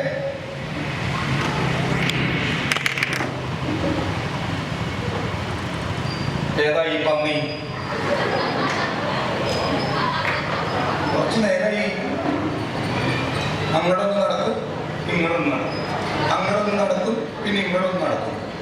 ഭഗവാൻ സൂക്ഷിച്ചു നോക്കുമ്പോൾ ഒരു പന്നി. ഈ പന്നി കാട്ടിൽ കയറിയതിനു ശേഷമാണ് ഈ അബദ്ധങ്ങൾ മുഴുവൻ ഉണ്ടായിട്ടുള്ളത്. സൂക്ഷ്മമായിട്ട് നോക്കി ഭഗവാൻ. നോക്കുമ്പോ എന്താ? വിമാകാരനായ പന്നി.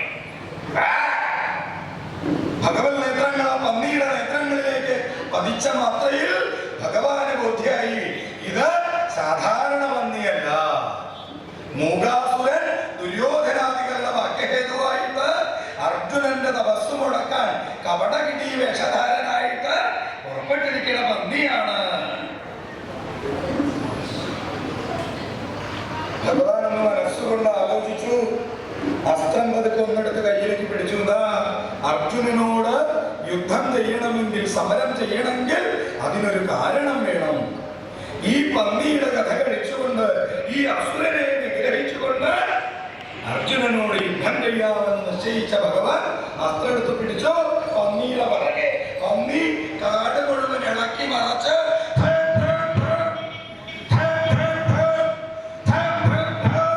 ശബ്ദകോലാഹലങ്ങളെ കേട്ട് സാധുമൃഗങ്ങളായിട്ടുള്ള മാൻപേടകൾ മേൽപ്പേടകൾ മുഴുവൻ ഭയന്ന് വിറച്ച് നിലവിളിച്ച് അർജുന തപോഭൂമിയിലേക്ക്. ഈ ശബ്ദകോലാഹലങ്ങളെ കേട്ട് തപസ്യായ അർജുനൻ തന്റെ നേത്രങ്ങൾ തുറന്നു നോക്കുമ്പോ അതിഭീമാകാരനായ ഒരു പന്നി തന്റെ അസ്ത്രം എടുക്കാൻ അങ്ങോട്ട് തുനിഞ്ഞു. അർജുനകരങ്ങൾ അസ്ത്രത്തിൽ സ്പർശിച്ച മാത്രയിൽ അർജുനന്റെ മനസ്സ് തുറന്നു. താൻ ഭഗവാനെ സേവിക്കുന്ന സമയമാണ്.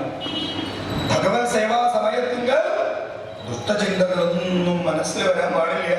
ഭഗവാനെ, ഈ പന്നി ഇന്ന് എന്റെ കഥ കേൾക്കൂലോ. ഒരു മാത്രം ഭഗവാനെ മനസ്സുകൊണ്ട് ധരിച്ചേള്ളൂ അർജുനൻ. അർജുനന്റെ മനസ്സ് തുറന്നു. തന്നെ വധിക്കാൻ വരുന്ന ഒന്നിനെ വധിക്കുന്നതിൽ തെറ്റില്ല. നിസ്സംശയം അർജുനൻ അസ്ത്രം എടുത്തു. ആ പന്നിയുടെ നേർക്ക് തൊടുത്തു. ഭഗവാനും തൊടുത്തു ഒരസ്ത്രം. ഒട്ടും വൈകാതെ കിഴക്കേ ഗോപുരത്തിലൂടെ ഭഗവാന്റെ അസ്ത്രം, പടിഞ്ഞാറേ ഗോപുരത്തിലൂടെ അർജുനന്റെ അസ്ത്രം. പന്നിയുടെ കഥ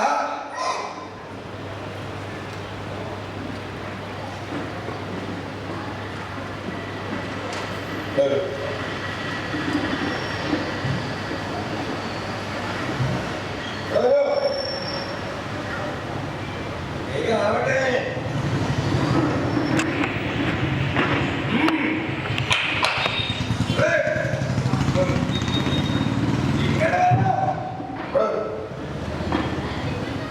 ഇവിടെ വരൂ, ഇവിടെ വരൂ. കാലിലെ ഉടമസ്ഥല്ലാത്തതാണോ? ശ്വാസം ഉണ്ടെന്ന് തോന്നുന്നു. ഈ പന്നിയുടെ കഥ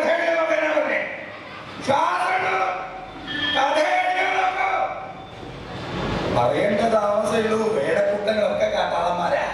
ഈ കാട്ടാളക്കൂട്ടങ്ങൾ മുഴുവൻ ഓടി ഓടി ഓടി ആ പന്നിയുടെ അടുത്തേക്ക് അങ്ങനെ അടുത്തു. ശരക്കോലുകൾ വരക്കോലുകളൊക്കെ കുന്തമൊക്കെ പിടിച്ച് ഇപ്പുറത്തുനിന്ന് ഒരു കുത്ത, അപ്പുറത്തേക്കൊരു പണി, അപ്പുറത്തുനിന്ന് ഒരു കുത്ത, ഇപ്പുറത്തേക്കൊരു പറക്കല്. എങ്ങനെ കണ്ടു അർജുനൻ?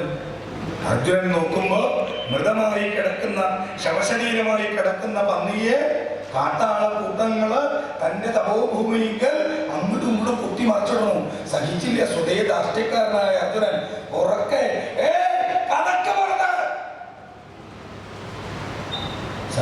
വിജയന്റെ വാക്ക. കടക്കപ്പുറത്ത്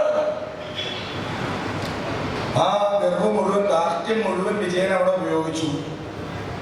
കടക്ക് പുറത്തെന്നാ പറയുന്നത്. ഭഗവാൻ ഒരു മാത്രം അതിങ്ങനെ കേട്ടു. ധാരാ ഈ കടക്ക് പുറത്തെന്ന് പറയണേ. ശങ്കരൻ മനസ്സിലൊന്ന് ആലോചിച്ചു. ഏതാണ്ട് ഗതി കീഴ്പോട്ട് പോയി തുടങ്ങാറായിട്ടുണ്ട്.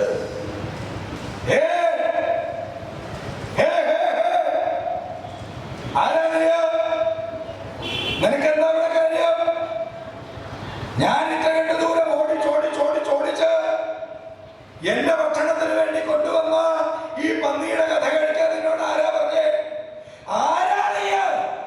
എടാ എടാ എടാ എടാ വിളിങ്ങനെ അർജുന കർണങ്ങളിലേക്ക്. ഒരു മാത്രം അർജുനൻ തിരിഞ്ഞു നോക്കുമ്പോഴോ വെറും നിസാരനായ ഒരു എടാ എടാന്നാ വിളിക്കുന്നത്. നിനക്ക് എന്താ അവിടെ കാര്യം എന്നാ ചോദിക്കണേ? ഒന്ന് തിരിഞ്ഞു നോക്കി.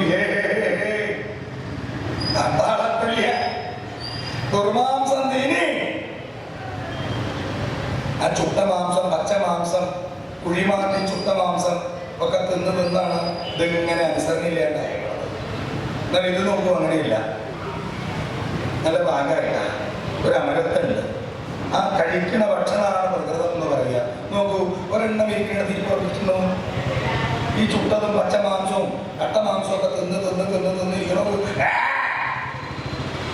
നോക്കി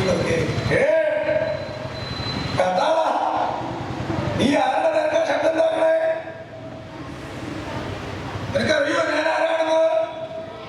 ഞാൻ ആരാണെന്ന് ബോധ്യപ്പെട്ടാൽ പിന്നെ നീ എന്റെ നേരത്തെ ശബ്ദം ഉണ്ടാക്കില്ലേ?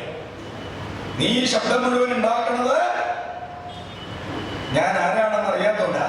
അതുകൊണ്ട് നിനക്ക് ഒരു നേരത്തെ ഭക്ഷണത്തിന് കൊണ്ടുപോകണോ?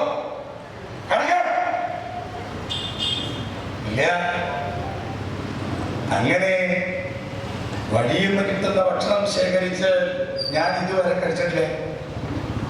ഭക്ഷണം എരന്ന് മേടിച്ച് ഇതുവരെ കഴിക്കേണ്ടി വന്നിട്ടില്ല. കയ്യില് താലം പിടിച്ച് ഭക്ഷണം കൊണ്ടു തന്നാൽ മാത്രമേ കഴിക്കാറുള്ളൂ. ഇപ്പൊക്കെ താലം പിടിക്കലില്ല, എരന്ന് നടക്കല. ഇവിടെ എന്താ കിട്ടണേ, ഇവിടെ എന്താ കിട്ടണേ, ഇവിടെ എന്താ കിട്ടണേ. ഭക്ഷണമാണ് കൊടുക്കണേന്നുള്ള ബോധം പോലും കഴിക്കണമെന്നില്ല, കൊടുക്കണമെന്നില്ല. ഏറെ ബഹുമാനം വേണ്ടതാ. എവിടേക്കാ കഥാതീറ്റ് കൊണ്ടുവന്നു, ആരെവിടെ കൊണ്ടുവന്ന് നോക്കുന്നുണ്ടോ? ഭഗവാനോടെ അർജുനനോട് വാക്സാമാകാൻ തുടങ്ങിയപ്പോ അവള് നന്ദിയുടെ പുറകെ പോണം. പാർവതി ഉറപ്പിച്ചത് അർജുനനും ഭഗവാനും നരക്കണേരെ കണ്ടു. എന്നാൽ എനിക്ക് ഈ സമയം സംവാദമായിട്ടുണ്ടാവുന്ന ഞാൻ സ്വസ്ഥമായിട്ട് കുറച്ചു നേരം ഇരിക്കാൻ നിശ്ചയിച്ച് ഒരു ഭാഗത്ത് ഒരു വാനരൻ കയറിയിരിക്കുന്ന സ്ഥലം നോക്കൂ. എവിടെ ഏറ്റവും പൊക്ക പ്രദേശത്ത് അവിടെ നോക്കിയിട്ടായിരിക്കും സൂക്ഷ്മതയുണ്ട്. ഇതൊക്കെ ഇവിടെ എന്താ നടക്കണതെന്ന് കാണാൻ വേണ്ടിയിട്ട് ഭൂതയിടങ്ങൾ ഓരോന്ന്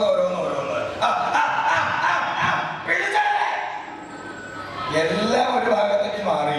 പക്ഷേ ഭഗവാൻ ശാന്തസ്വരൂപനായി അർജുനന്റെ നേരത്തെ പറഞ്ഞു, ഹേ ഹേ കൊള്ളരുതാത്തവരെ, ആരാണ് നിനക്ക് എന്താ ഈ കാട്ടിലെ കാര്യം? ഞാൻ ഇത്ര കണ്ട് ദൂരം ഓടിച്ച് എന്റെ ഭക്ഷണത്തിന് വേണ്ടി കൊണ്ടുവന്ന ഈ പന്നിയുടെ കഥ കഴിക്കാൻ നിന്നോട് ആരാ പറഞ്ഞേ? ചോദ്യശരങ്ങൾ ഇങ്ങനെ അർജുന കർണങ്ങളിലേക്ക് അടിക്കുമ്പോ കഥാള, ഞാൻ ആരെന്ന് അറിഞ്ഞാലേ നീ ഇവിടുന്ന് പോകുന്നാണെങ്കിൽ നീ അറിഞ്ഞോളൂ, ഞാൻ ദ്രോണാചാര്യ ശിഷ്യൻ, മധ്യമ പാണ്ഡവൻ, വില്ലാളി വീരൻ, ദേവേന്ദ്രന്റെ പുത്രൻ അർജുനൻ. ഇതെങ്ങനെ കേട്ടു ഭഗവാൻ? അതൊക്കെ തിരിഞ്ഞു. അപ്പോ നീയാണ് ആ അർജുനനല്ലേ? അർജുനനും കേട്ടു, അത് നീയാണ് ആ അർജുനനല്ലേ? ഏതോ ഒരു അർജുനനെ ഈ കാട്ടാളൻ അറിയാം എന്ന ഭാവം അതൊക്കെ കൊടുത്തു അർജുന മനസ്സിലേക്ക്. ഏതോ ഒരു അർജുനനെ കേട്ടിട്ടുണ്ട് ഈ കാട്ടാളൻ, തിരക്കടില്ല. അതൊക്കെ നോക്കി, ഹേ കാട്ടാള, ഞാൻ കഥ കഴിച്ചിട്ടുണ്ട്. നിനക്ക് 2-3 നേരത്തെ ഭക്ഷണത്തിന് കൊണ്ടുപോക്കോളൂ. ഇല്ല അർജുന, ഞാനിങ്ങനെ വഴിക്കുന്ന കിട്ടണത് വെറുതെ മേടിച്ചു പോകാറില്ല. ഞാൻ ഏറെ കാലമായി നിന്നെ ഒന്ന് കാണണം കാണണം എന്ന് മനസ്സിൽ ധരിക്കണം. നിന്റെ വീരകഥകള്, നിന്റെ ധീരകഥകള്, നിന്റെ കേമത്വങ്ങൾ ഞാനിങ്ങനെ കേട്ട് അർജുന എന്തെങ്കിലും ഒരു ദിവസം നിന്നെ നേരിട്ട് കാണാൻ സാധിക്കണം എന്ന് വിചാരിച്ച് എൻ്റെ ഉള്ളിലെ സംശയങ്ങളെ തീർക്കണമെന്ന് ധരിച്ച് ഞാൻ ഈ കാട്ടിലൂടെ നടക്കാൻ തുടങ്ങിയിട്ട് കാലങ്ങളേറെയായി അർജുന. എനിക്ക് ഒരറിവില്ല, എനിക്കൊരു അറിവുണ്ടെന്ന് ധരിക്കരുതേ അർജുന. ഞാൻ വെറും നിസാരനായ ഒരു കാട്ടാളൻ. പക്ഷേ അർജുന, കൊള്ളരുതാത്തവരെ, എന്ത് യോഗ്യതയാണ് നിനക്കുള്ളത്? നിന്റെ വംശപാരമ്പര്യം ഞാനൊന്ന് കേൾക്കട്ടെ. പതുക്കെ ഭഗവാൻ അർജുനന്റെ നേർക്ക് അടിക്കടി വാക്കേറ്റം തുടങ്ങി. ഹേ അർജുന, നിന്റെ വംശം ഞാൻ പറഞ്ഞു കേൾപ്പിക്കണം. വിജയന്റെ വംശപാരമ്പര്യം ഞാൻ പറഞ്ഞു കേൾപ്പിക്കണം. അറിയാണ്ടിരിക്കുക. സോമവംശ, ചന്ദ്രൻ സ്വാഹയുടെ ചുറ്റിക്കളിയും കഴിഞ്ഞ് വിവസ്ത്രനായിട്ടാണ് കൂടിയിരിക്കണേ. ആ കഥ പറയാൻ നിന്നാൽ ഒരു ദിവസം പറഞ്ഞാൽ തീരില്ല. ഇപ്പൊ തന്നെ പറയണത് പറഞ്ഞാൽ തീരുമെന്നുള്ള സംശയത്തില. അവിടെ ഇനി സോമവംശത്തിന്റെ കഥ പറയാൻ പോണത്. നിന്റെ വംശപാരമ്പര്യം അർജുന ഞാൻ കണക്കാക്കണില്ല. നിന്റെ കുലമഹിമ ഞാൻ പറഞ്ഞു കേൾപ്പിക്കണം. അർജുനന്റെ കുലമഹിമ നീ തന്നെ പറഞ്ഞല്ലോ, മധ്യമ പാണ്ഡവനാണെന്ന്. അതെ, ഇവിടെ ഇരിക്കോ. ഇത്തിരി നേരം അതൊന്നും ചെലുത്തിയില്ല, ഒന്നും സംഭവിക്കാൻ പോണില്ല. ഏറ്റവും ശ്രദ്ധാപൂർവം കേൾക്കേണ്ട സമയം അമ്മയുടെ കേമത്താ പറയാൻ പറ്റും. അത് നീ കേൾക്കാണ്ടിരുന്ന അങ്ങനെയാ. കാട്ടാളത്തെ എപ്പോഴേക്കും അവിടുന്ന് ഇവിടെ എന്താണ് അവിടെ നീരുറവുണ്ടോന്ന് നോക്കാൻ പറഞ്ഞു. ഇതൊരു യജ്ഞമാണ്. ഇവിടുന്ന് ദൃഷ്ടി മാറാൻ പാടില്ല എന്നാ പറയുക. ദൃഷ്ടി മാറിയാൽ ചെയ്യണ വേല അടുത്താണ്. എന്തിനാ പറയണെന്നുള്ള ചിന്ത ആ ഇരിപ്പും ഭാവവും കാട്ടിലേക്കൊന്ന് കയറിയുള്ളൂ. അപ്പോഴേക്കും അവരുടെ ശരീരപ്രകൃതിയും രാസവള വല്ലതുമാണ് ചരിത്രമെന്ന് തോന്നുന്ന പോക്കുണ്ട്. കാട്ടിലേക്ക് അത് കയറി കിടന്നിട്ടേ ഉള്ളൂ. ഇവിടെ ഭഗവാനും അർജുനനും തമ്മിൽ സംവാദം തുടങ്ങി. ഹേ അർജുന, നിന്റെ വംശപാരമ്പര്യം പോട്ടെ, നിന്റെ കുലമഹിമ, അമ്മയുടെ കേമത്വം ഞാൻ പറയണം. വിജയന്റെ അമ്മയുടെ കേമത്വം ഞാൻ പറഞ്ഞു കേൾപ്പിക്കണം. നീ തന്നെ പറഞ്ഞല്ലോ മധ്യമ പാണ്ഡവനാണ് നീ എന്ന്. ആട്ടെ അർജുന, നീ എങ്ങനെയാ മധ്യമനാവുക? ഞാനൊന്ന് കേൾക്കട്ടെ. ആരൊക്കെയാണ് എന്റെ സഹോദരങ്ങള്? ധർമ്മപുത്രര്, ഭീമസേനൻ, നകുലൻ, സഹദേവൻ. നീ അർജുനൻ മധ്യമൻ. അർജുന, എനിക്കൊരു ചെറിയ സംശയം. നിങ്ങളെ 5 പേരെ നിരത്തി നിർത്തുക. ധർമ്മപുത്രരെ, ആരാച്ഛൻ? ആരാ ധർമ്മപുത്രയുടെ അച്ഛൻ? ഞങ്ങളും മുഴുവനും ചാടി കളിച്ചാൽ പോലെ പഠിക്കണം. എങ്ങനെ പഠിക്കണം? മനസ്സുകൊണ്ട്. കർണങ്ങളെ കൊണ്ടല്ല കേൾക്കേണ്ടത്, മനസ്സുകൊണ്ട് കേൾക്കാൻ പഠിക്കണം. ആരാ ധർമ്മപുത്രയുടെ അച്ഛൻ? യവൻ.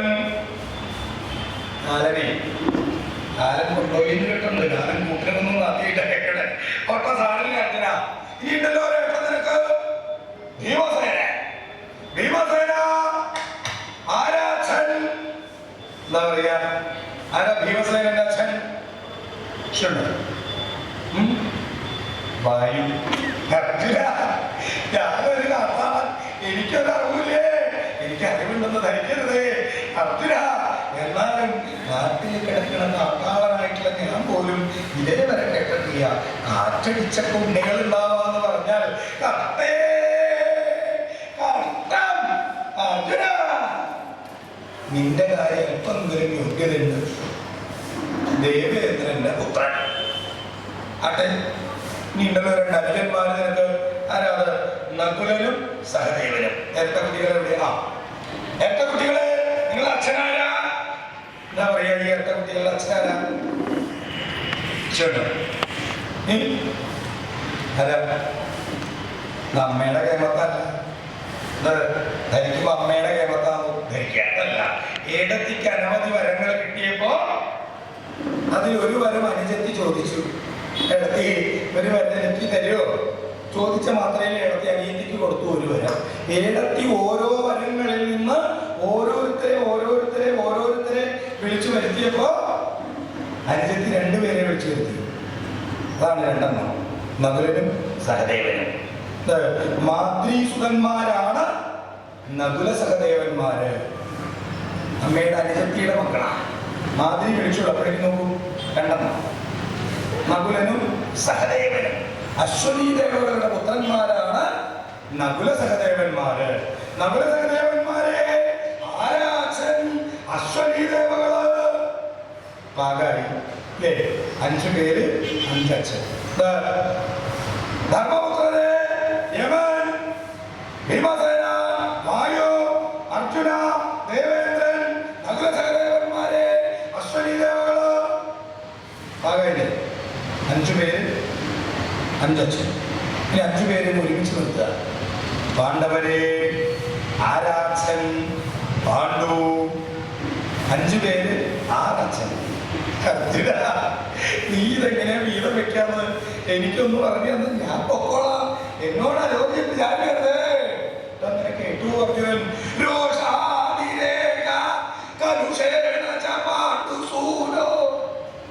എന്തെന്നില്ലാത്ത കലുഷമായ അർത്ഥോട് കൂടിയിട്ട്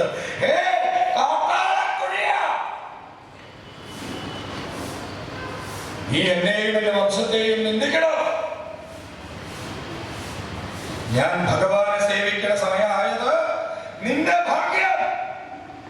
ഇല്ലെങ്കിൽ എന്റെ ഒരു അസ്ത്രത്തിന് നീ തകയില്ല. കേട്ടോ ഭഗവാൻ? അർജുന, നിന്റെ വംശപാരമ്പര്യം, കുലമഹിമ, നിന്റെ കൈമത്തങ്ങള് ഒക്കെ പോട്ടെ. അർജുനന്റെ വംശത്തെയും കുലത്തെയും അർജുനനെ തന്നെ നിന്ദിച്ചിട്ട് അർജുനൻ ആയുധം എടുക്കാതെ വന്ന മാത്രയിൽ അർജുനനെ കൊണ്ട് ആയുധം എടുപ്പിക്കാൻ എന്ത് വേണം ഭഗവാൻ സ്വയം ചിന്തിച്ചു എന്ന് മാത്രമല്ല, സ്വയം നിന്ദിക്കാനും തുടങ്ങി. തന്നിൽ എത്രത്തോളം ഭക്തി അർജുനൻ ഉണ്ടെന്ന് അറിയണമല്ലോ. അർജുന, നിന്റെ വംശം, കുലം, നിന്റെ മഹിമൊക്കെ പോട്ടെ. ഇവിടെ എന്തോരം ഈശ്വരന്മാരവിടെ, എത്ര ഈശ്വരന്മാരുടെ ഉണ്ടായിട്ട് നിനക്ക് ഇങ്ങനൊരു ഈശ്വരനെ നിനക്ക് സേവിക്കാൻ പറ്റില്ല. നിനക്ക് ആ അച്യുതാനന്ദനെ സേവിച്ചൂടെ? നിനക്ക് ആ മുരളീധരനെ സേവിച്ചൂടെ? നിനക്ക് ആ വേണുഗോപാലിനെ സേവിച്ചൂടെ? നിനക്ക് ആ ചേലക്കള്ളൻ, എണ്ണക്കള്ളൻ ബാലകൃഷ്ണനെ സേവിച്ചൂടെ? നിനക്ക് ആ സർവസമ്മതനായ ഗണേശനെ സേവിച്ചൂടെ? നിനക്ക് ആ കരുണാകരനെ സ്മരിച്ചൂടെ? ഇത്ര ഈശ്വരന്മാരിവിടെ ഉണ്ടായിട്ട് വിജയ, നിനക്ക് ഈ ചുടലവസ്ത്രം ധരിച്ച്, കപാലം ധരിച്ച്, മുതുകാളയുടെ പുറത്ത് സ്വന്തം എന്ന് പറയാൻ എന്തെങ്കിലും നീ സേവിക്കണം നിന്റെ സേവാമൂർത്തിക്കുണ്ടോ? ശ്മശാനവാസിയായിട്ടുള്ള ആള് ചുടലഭസ്മം ധരിച്ച്, കപാലം ധരിച്ച്, ആനത്തോൽ പുലിത്തോലൊക്കെ ചുറ്റി, ദിക്കുകളെ പോലും അസ്ത്രങ്ങളാക്കി കണക്കാക്കി പുറപ്പെടണ നീയ്, നിനക്ക് ഇങ്ങനൊരു ഈശ്വരനെ നിനക്ക് സേവിക്കാൻ കിട്ടിയുള്ളൂ. ശിവനിന്ദ കേട്ട മാത്രയിൽ മിന്നൽ പിണറായി വിജയൻ എടുത്തു അസ്ത്രം തൊടുത്തു കാട്ടാളെന്നതാണ്. അർജുനൻ സഹിച്ചു. പക്ഷേ തന്റെ സേവാമൂർത്തിയായ ഭഗവാനെ നിന്ദിച്ച മാത്രയിൽ ശിവനിന്ദ കേട്ട് നിൽക്കാൻ പോലും പാടില്ല എന്നാണ് പറയുക. ഇനി നിനക്ക് ജീവൻ ബാക്കി ഞാൻ വെക്കില്ല. ഞാൻ അർജുനൻ. എന്റെ ഭഗവാനെ നിന്ദിച്ച നിന്റെ കഥ കഴിച്ചില്ലെങ്കിൽ എന്തിനാണ് ഞാൻ അർജുനനാണെന്ന് പറയണത്? എടുത്തു അസ്ത്രങ്ങൾ തുരുതുരാതെ തൊടുക്കണേ. കാട്ടാളന്റെ കഥ കഴിയണമെന്ന് നിശ്ചയിച്ച് അർജുനൻ കൊടുക്കുന്ന അസ്ത്രങ്ങള് ഭഗവത് ശരീരത്തിലേക്ക് സ്പർശിക്കുമ്പോ ഭഗവാൻ ഒരു തുളസീതളം വീഴണം പോലെ തോന്നുള്ളൂ. ഭഗവാൻ തിരിച്ചോരോ അസ്ത്രങ്ങൾ കൊടുക്കണതോ കാരുണ്യപൂര മൃദുളേന ഹൃദാകിരാത. കാരുണ്യപൂര മൃദുലമായിരിക്കുന്ന ഹൃത്തിനോട് ഉപലക്ഷിതനാണ് ഭഗവാൻ. എന്റെ ഉണ്ണി അർജുനൻ. ഞാനിവിടെ നിന്ന് കൊടുക്കുന്ന അസ്ത്രങ്ങള് അർജുന ശരീരത്തെ സ്പർശിക്കുമ്പോ ഒരു കൂവളത്തില വീഴുന്നത് പോലെ ഉണ്ണിക്ക് തോന്നാവുന്ന മൃദുഭാവത്തില അല്പം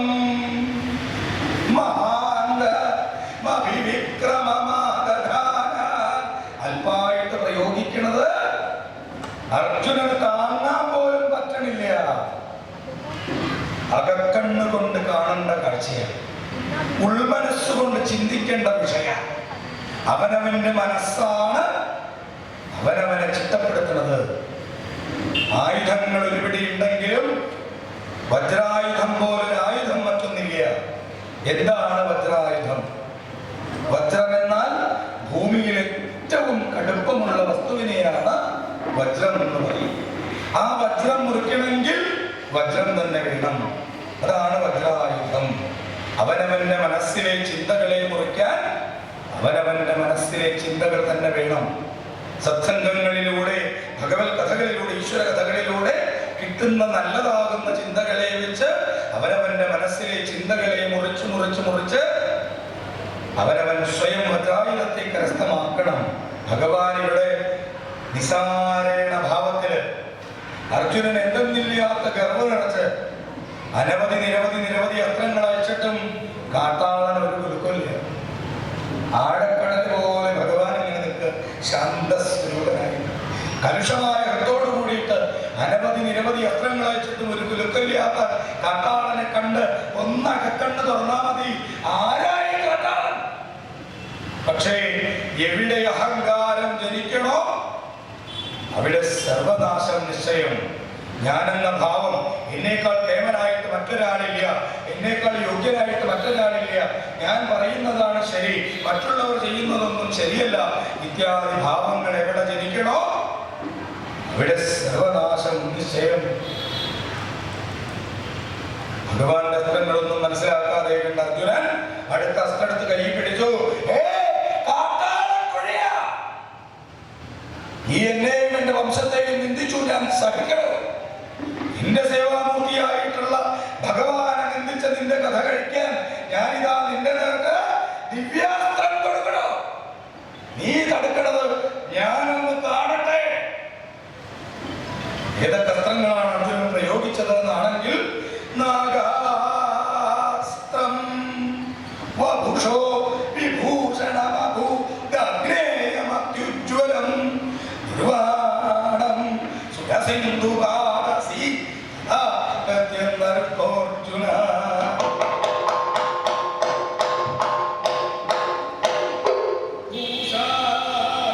ഭൂഷാജാലഭുജംഗമയി കബളിതം വായവ്യമസ്ത്രം പുനർ സിക്തം യദ്ദു വിശേണതൽ കലുഷസി സത്യസിഷേധാമൃതൈ.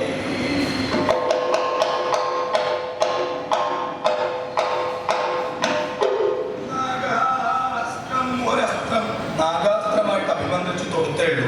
എത്ര പാമ്പുകളാണ് പൊളിഞ്ഞു. എന്റെ മുഖത്തേക്ക് രണ്ട് നോക്കും. ഒരു ഒറ്റ അസ്ത്രം എടുത്തുള്ളൂ. 1 2 3 4 5 6 നിരവധി നാഗങ്ങളാണ്, പാമ്പുകൾ. നേരെ കാട്ടാളന്റെ നിർത്തുക. ശിവൻ എന്ത് ചെയ്ത മഹാഭാവേ, ഞാൻ തൊടുക്കുന്ന നാഗാസ്ത്രത്തിൽ നിന്ന് പുറപ്പെടുന്ന നാഗങ്ങള് നിന്നെ കടിച്ച് നിന്റെ കഥ കഴിക്കാം നിശ്ചയിച്ച്. അർജുനൻ നോക്കുമ്പോ കണ്ട കാഴ്ച എന്താ? സഖാക്കളെ കണ്ട സഖാക്കളെ പോലെയാണ്. സഖാക്കളെ കണ്ടാൽ സഖാക്കൾ എന്താ ചെയ്യുക? കൂട്ടുകാരെ കണ്ടാൽ കൂട്ടുകാര് ആ കൂട്ടത്തിലേക്ക് ചേരും, അല്ലേ? ഇങ്ങനെയല്ലേ വേണ്ടത്? ആ കൂട്ടത്തിലേക്ക് നാഗങ്ങൾ ഇവിടുന്ന് ദിവ്യാസ്ത്രത്തിൽ നിന്ന് പുറപ്പെട്ട നാഗങ്ങൾ ചെല്ലുമ്പോ കാണുന്നത് എന്താ? ഓരോ പാമ്പ് തലവും നോക്കി ഉഗ്ര വിഷമുള്ളതിനാണ്.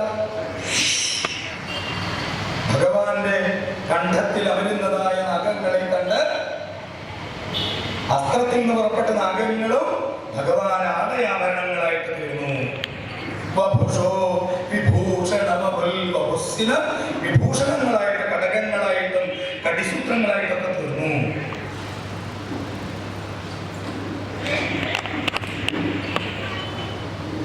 എവിടേക്ക് ഈ കാട്ടാളത്തിൽ പോകണം? യുദ്ധം കഴിയുമെന്ന് അറിയാൻ ഭർത്താവിന്റെ അടുത്തേക്ക് അന്വേഷിച്ച് പോകണതാണ്. അവളെ നോക്കൂ, കുറെ നേരമായി അവിടെ തുടങ്ങിയിട്ടേ എന്തായി എന്നറിയാൻ കാട്ടാളത്തിൽ പതുക്കെ ഇറങ്ങി. ഇവിടെ നിസ്സംശയ കാട്ടാള, ഈ കാട്ടിലൂടെ നടക്കുമ്പോ സർപ്പദംശം ഉണ്ടാവുമെന്ന് മനസ്സിലാക്കി നാഗങ്ങളെ വശീകരിക്കാൻ നീ പഠിച്ചിരിക്കണോ? എന്നാൽ ഒന്നറിയണോ, ഞാൻ അർജുനൻ നിന്നെ ചുണ്ടുകൊല്ലാം. അടുത്ത അസ്ത്രം എടുത്തു. നിസ്സംശയം ആഗ്നേയാസ്ത്രമായിട്ട് അഭിമന്ത്രിച്ച് കൊടുത്തു. കത്തിച്ചൊലിച്ച് ജ്വാലാമാലകളോടുകൂടി വരുന്ന ആഗ്നേയാസ്ത്രത്തെ കണ്ട മാത്രയിൽ ഭഗവാൻ തന്റെ ശിരസ്സൊന്നു കുനിച്ചു.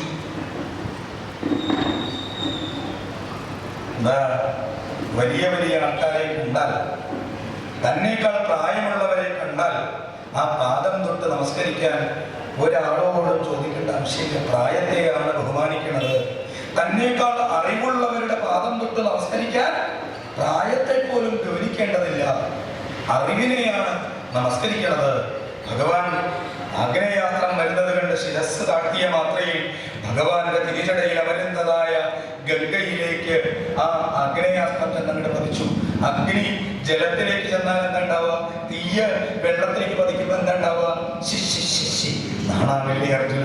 ഒന്ന് കണ്ണു തുറന്നു നോക്കൂ. ആരുടെ നേർക്കാണ് ഈ പ്രയോഗിക്കണമെന്ന് ഒന്ന് ശ്രമിക്കൂ അർജുന എന്ന് പറയുകയാണോ എന്ന് തോന്നും. ആഗ്നേയാസ്ത്രവും നിഷ്ഫലായി. ഒന്നകക്കണ്ണ് തുറന്നാ മതി, ആരായി കാട്ടാളൻ.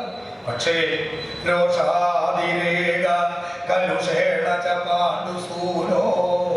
പാണ്ഡുപുത്രനായിരിക്കുന്ന അർജുനന്റെ മനസ്സിലുള്ള ഗർവ്, അഹങ്കാരം ഒന്നുകൊണ്ട് അർജുനന് നന്മയെ കാണാൻ സാധിക്കണില്ല. എടുത്തു എടുത്തത്രം കാട്ടു തീയുണ്ടാവുന്ന ഭയന്ന് നീ ശിരസിൽ ജലം ശേഖരിച്ചു നടക്കണോ? എന്നാൽ നിന്നെ ഇവിടെ പറപ്പിച്ച് വലുതായിട്ടുള്ള സമുദ്രത്തിൽ കൊണ്ടിടും. ആ സമുദ്രത്തിലുള്ള വലിയ വലിയ മത്സ്യങ്ങൾ നിന്നെ കടിച്ച് നിന്റെ കഥ കഴിക്കും. ശിവനിന്ദ ചെയ്ത മഹാഭാവി അടുത്ത അസ്ത്രം എടുത്തു. വായവ്യാസ്ത്രയെ അഭിബന്ധിച്ച് തൊടുത്തു.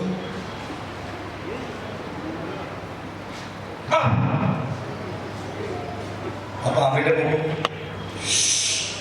ചിലതൊക്കെ ഇവിടെ ഇരുന്ന് തുറക്കലെന്താണ്ടല്ലോ, ബാക്കിയുള്ള ചിലപ്പോൾ അകത്തേക്ക് വരുമ്പോ അതുപോലെ തുറക്കണേ.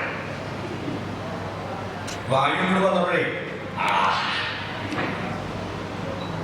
വായു ഇങ്ങനെ തുറക്കുക. നാഗങ്ങൾ ഓരോന്ന് തന്റെ ഉള്ളിലേക്ക് വായുവിനെ ശ്വസിക്കാൻ തുടങ്ങി, അകത്തേക്ക് വലിക്കാൻ തുടങ്ങി. വായുഭ്യാസ്ത്രത്തിൽ പുറപ്പെട്ട വായുവിനെ മുഴുവൻ നാഗാസ്ത്രത്തിൽ നിന്ന് പുറപ്പെട്ട നാഗങ്ങൾ നോക്കൂ, ഓരോന്ന് വീർത്തു ഉരുണ്ട് എന്റെ മുഖത്തിൽ അങ്ങോട്ട് നോക്കൂ. നാഗങ്ങൾ ഓരോന്നും ഉരുണ്ട ചിന്തിച്ചു ആലോചിച്ചുണ്ടാ വേണ്ടേന്ന് നോക്കുമ്പോ നിസംശയ ഞാനാ ചെയ്തത്. ഞാൻ നിന്നെ ആദ്യം ഇവിടെ പറപ്പിക്കണായിരുന്നു. നല്ല നല്ല നാഗങ്ങൾ, ദിവ്യ സർപ്പങ്ങള് വായുവാണ് ഭക്ഷിക്കുക. അതുകൊണ്ട് ഞാൻ ചെയ്ത തെറ്റ്. എന്നാൽ ഒന്നറിയാലോ, ഞാൻ അർജുനൻ, ദ്രോണാചാര്യരുടെ ശിഷ്യൻ, മധ്യമ പാണ്ഡവൻ, പില്ലാടി വീരൻ, ദേവേന്ദ്രന്റെ പുത്രൻ, ശിവനിന്ദ ചെയ്ത മഹാഭാവി. നിന്റെ കഥ കഴിച്ചില്ലെങ്കിൽ എന്തിനാ ഞാൻ അർജുനനാണെന്ന് പറയണേ? ഈ അസ്ത്രം ഞാൻ തൊടുക്കണോ? ഇനി വിഷത്തിൽ മുക്കിയാ തൊടുക്കണേ. നീ തടുക്കണത് ഞാനൊന്ന് കാണട്ടെ. പറയേണ്ട താമസമുള്ളൂ അർജുനൻ. സിക്തം വിഷേണ, ഓരോരോ അസ്ത്രങ്ങളെടുത്ത് വിഷത്തിൽ മുക്കിയിട്ടാ തൊടുക്കണേ. എടുക്കുമ്പോൾ 1, തൊടുക്കുമ്പോൾ 10, ചെന്നുകൊള്ളുമ്പോൾ 1000. ഒരസ്ത്രത്തെ അനേകായിരം അസ്ത്രമാക്കി മാറ്റാൻ കഴിവുള്ള അർജുനൻ ഒരസ്ത്രം തൊടുക്കും അനേകായിരം അസ്ത്രങ്ങൾ. കാട്ടാളന്റെ ശരീരം മുഴുവൻ വ്രണങ്ങളെ കൊണ്ട് നിറഞ്ഞ് രക്തം മാർന്നൊലിക്കാൻ തുടങ്ങി.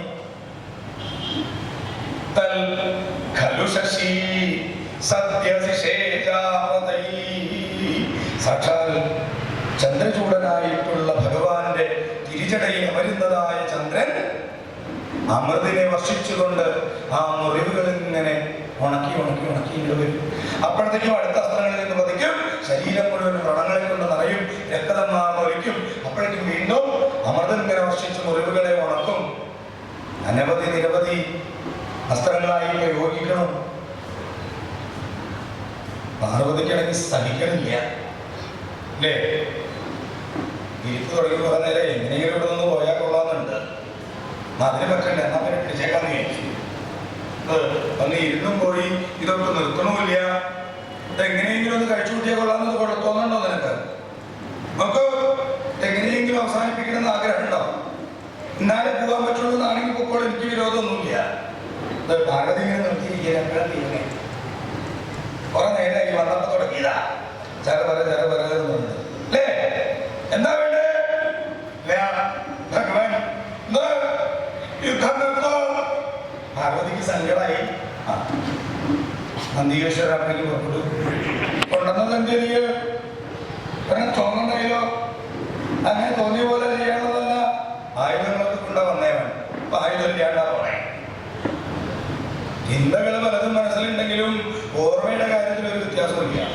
ആലോചിച്ചു കൊടുക്കേ. എന്താ പാർവതി, യുദ്ധം നിർത്തോ?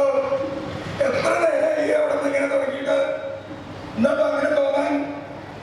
എന്താ അങ്ങനെ തോന്നാന്ന് ചോദിച്ചാൽ അവിടെ നിന്ന് കാണണില്ലേ അർജുനൻ വേർത്ത് കുളിച്ച് നിൽക്കണതേ. ഒരു ഭാഗത്ത് അർജുനൻ വേർത്ത് കുളിച്ച് നിൽക്കണം, ഒരു ഭാഗത്ത് ഭഗവാൻ രക്തമാർന്ന് ഒലിച്ച് വ്രണങ്ങളോടുകൂടി നിൽക്കണം. ഇപ്പഴാ ചോദ്യം പാർവതിയുടെ അടുത്തേക്ക്, എന്താ വേണ്ടേ പാർവതി? യുദ്ധം നിർത്തോ? എന്തിനാണ്? അവിടെ നിന്ന് കാണില്ലേ എന്ത് പുള്ളി അർജുനൻ വേർത്ത് കുളിച്ച് നിൽക്കണത് അവിടെ നിന്ന് കാണില്ലേ? ഭഗവാനെ യുദ്ധം നിർത്തോ?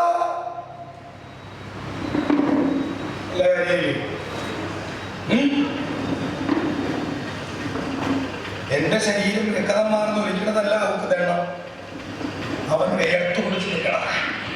സ്വതേ പാർവതിമാരുടെ സ്വഭാവം. പേടി കടിയണത് വരെ അച്ഛൻ മതി, അമ്മ മതി. പേടി വീട് കഴിഞ്ഞാൽ പിന്നെ അച്ഛനും വേണ്ട, അമ്മയും വേണ്ട, ഭർത്താവ് മതി. അധികകാലം കേട്ടോ. കുട്ടികളായ പിന്നെ ഭർത്താവും വേണ്ട, കുട്ടികൾ മതി. ഒരു തുള്ളി വെള്ളം ചോദിച്ചാൽ കൊടുക്കില്ല. ഇത്തിരി വെള്ളം എടുത്തോട്ടോ, പിന്നെ ഞാൻ ഇവിടെ കൊച്ചിനോടൊക്കെ നിങ്ങൾക്ക് വെള്ളം തരാൻ പോണേ, വേണമെങ്കിൽ കുടിച്ചോളൂ. ഭാവന അധികകാലമില്ല. അതൊന്നും കുട്ടികളുടെ കയ്യിൽ നിന്ന് തന്നോളായി ഒരെണ്ണം കിട്ടാറാവുമ്പോ വീണ്ടും തിരിച്ചിങ്ങനെ പോരും. ഭർത്താവ് മതി. അവനെ ആദ്യം ചിന്തിച്ചാൽ മതി ആരും കൂടെ നോക്കണ്ടേ. ഇവിടെ പാർവതിക്ക് പക്ഷെ സംശയമൊന്നുമില്ല. ഭഗവാൻ ഇവിടെ നിന്ന് ഞാൻ പറഞ്ഞ കേൾക്കില്ല, പക്ഷേ എന്റെ ഉണ്ണി അർജുനൻ ഞാൻ പറഞ്ഞ കേൾക്കാണ്ടിരിക്കില്ല. അതുകൊണ്ടാ ഞാൻ ഉണ്ണിയുടെ അടുത്തേക്ക് വന്നാണെന്ന് പറഞ്ഞ് നേരെ പാർവതി അർജുനന്റെ അടുത്തേക്ക്, അർജുന അർജുന അർജു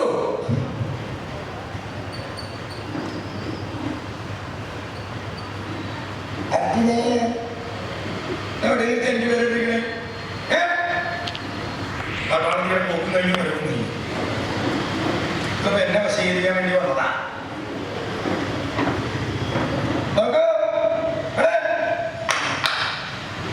നിന്റെ കാത്താളന്റെ കഥ ഞാൻ കഴിയും. നിനക്ക് നിന്റെ കാത്താളനോട് സ്നേഹം ഉണ്ടെങ്കിൽ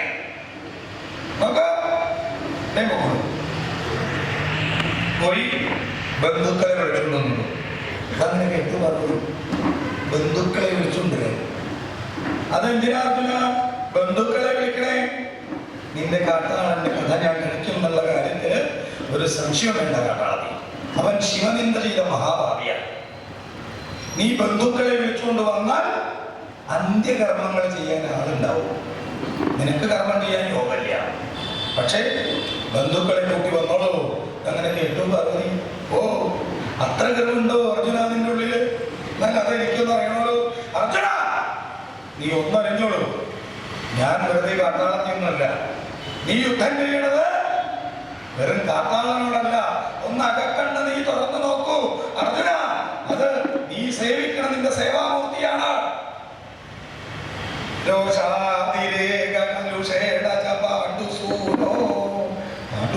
അർജുനൻ എത്തുന്നില്ലാത്ത ഗർവോടുകൂടി നിൽക്കുമ്പോഴാണ് ഈ കാട്ടാളത്തിയുടെ വചനം കേൾക്കുന്നത്. അവൻ ശിവനിന്ദ ചെയ്ത മഹാഭാവി, നീ എന്നെ യുദ്ധത്തിൽ നിന്ന് തിരിക്കാൻ നുണപ്രചരണം നടത്തണ്ട. ഞാൻ എന്ന് നിശ്ചയിച്ചാണ് ഇറങ്ങിയിരിക്കുന്നത്. ഞാൻ സർവ്വതും നശിപ്പിച്ചേ വെറുതെ പോവുള്ളൂ എന്ന് ഉറച്ചാണ് ഞാൻ വന്നേക്കുന്നത്. സാക്ഷാൽ ചെയ്യേണ്ട വാക്കാണ്. ഇവിടെ നേരാമണ്ണാക്കാനല്ല എന്റെ നിശ്ചയം. ഞാൻ ഉറച്ചിട്ട നിനക്ക് നിന്റെ കാട്ടാളനെ രക്ഷിക്കണമെങ്കിൽ നീ ഇപ്പോൾ മുക്കളോ ഇല്ല. അർജുന നീ ഇനി എന്നെ ധിക്കരിച്ച് ആവനാഴിയിൽ സ്പർശിച്ചാൽ നിന്റെ ആവനാഴിയിലെ അസ്ത്രങ്ങളൊക്കെ പൂക്കളായിട്ട് തീരട്ടെ. അർജുനനുണ്ടോ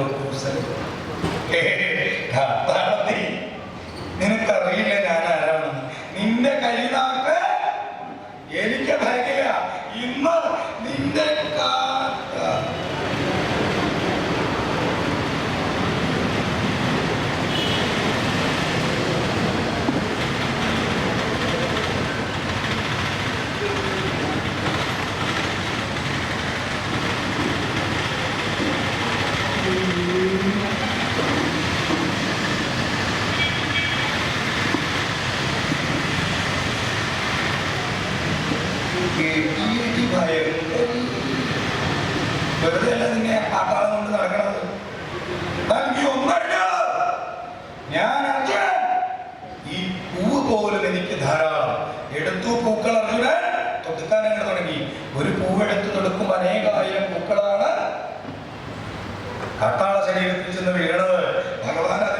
ശിരസ് പുറത്തേക്ക് എടുക്കുമ്പോഴേക്കും അടുത്ത പൂവിന്റെ കുന്നാ ചെന്ന് വീഴണേ.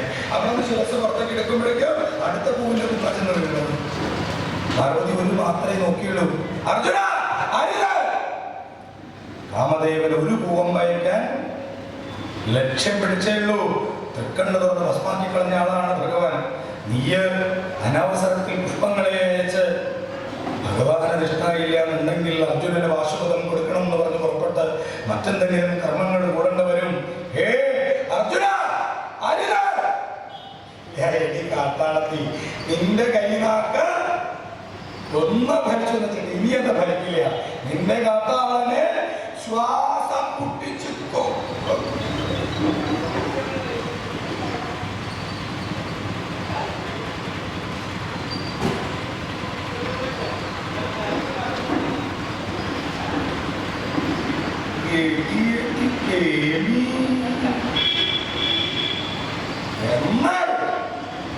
നീ ഒന്നറിഞ്ഞോ, ഞാൻ അർജുനൻ.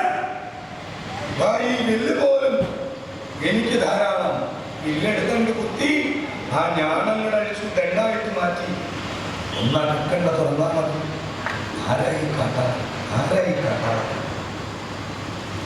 അഹങ്കാരം ധരിച്ചാൽ നമ്മെ കാണാൻ സാധിക്കില്ല. ആ വില്ലെടുത്ത് ഉയർത്തി ഞാൻ മാറ്റി ദണ്ടാക്കി മാറ്റി എന്ന് മാത്രമല്ല അർജുനൻ, ആ വലുതായിട്ടുള്ള വില്ല് കാട്ടാളന്റെ ശിരസിലേക്ക് അട്ടി വീഴണ കണ്ടപ്പോഴാ പാർവതി അയ്യോന്നായത്. നേരെ സംശയമൊന്നുമില്ല പാർവതിക്ക്. അർജുന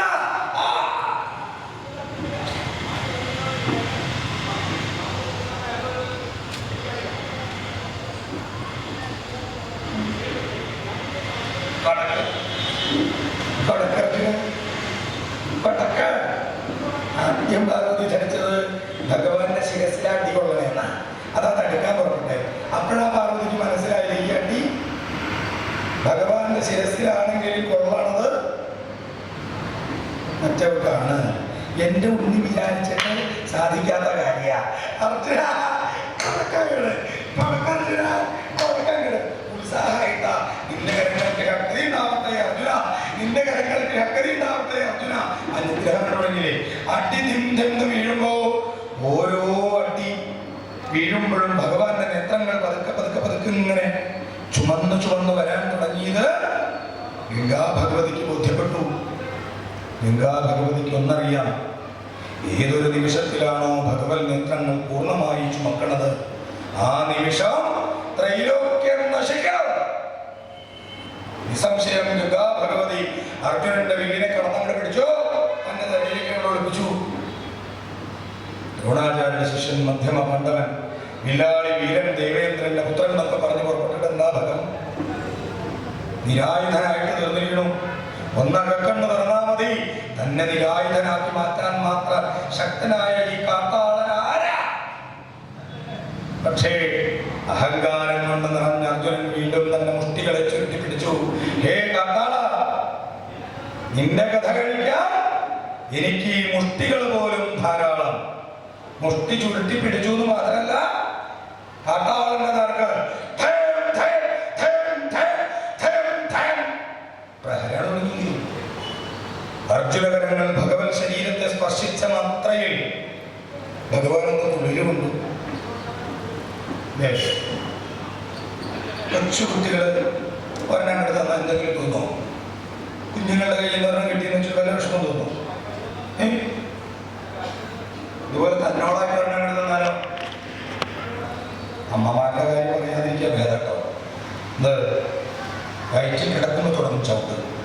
ഈ ചവിട്ട് പുറത്തേക്ക് ഇറങ്ങി നിർത്തുവോ? അങ്ങോട്ട് കൊണ്ടുപോകാൻ പാകായാലും അമ്മയ്ക്ക് ചവിട്ട് മാത്രമേ ഉള്ളൂ.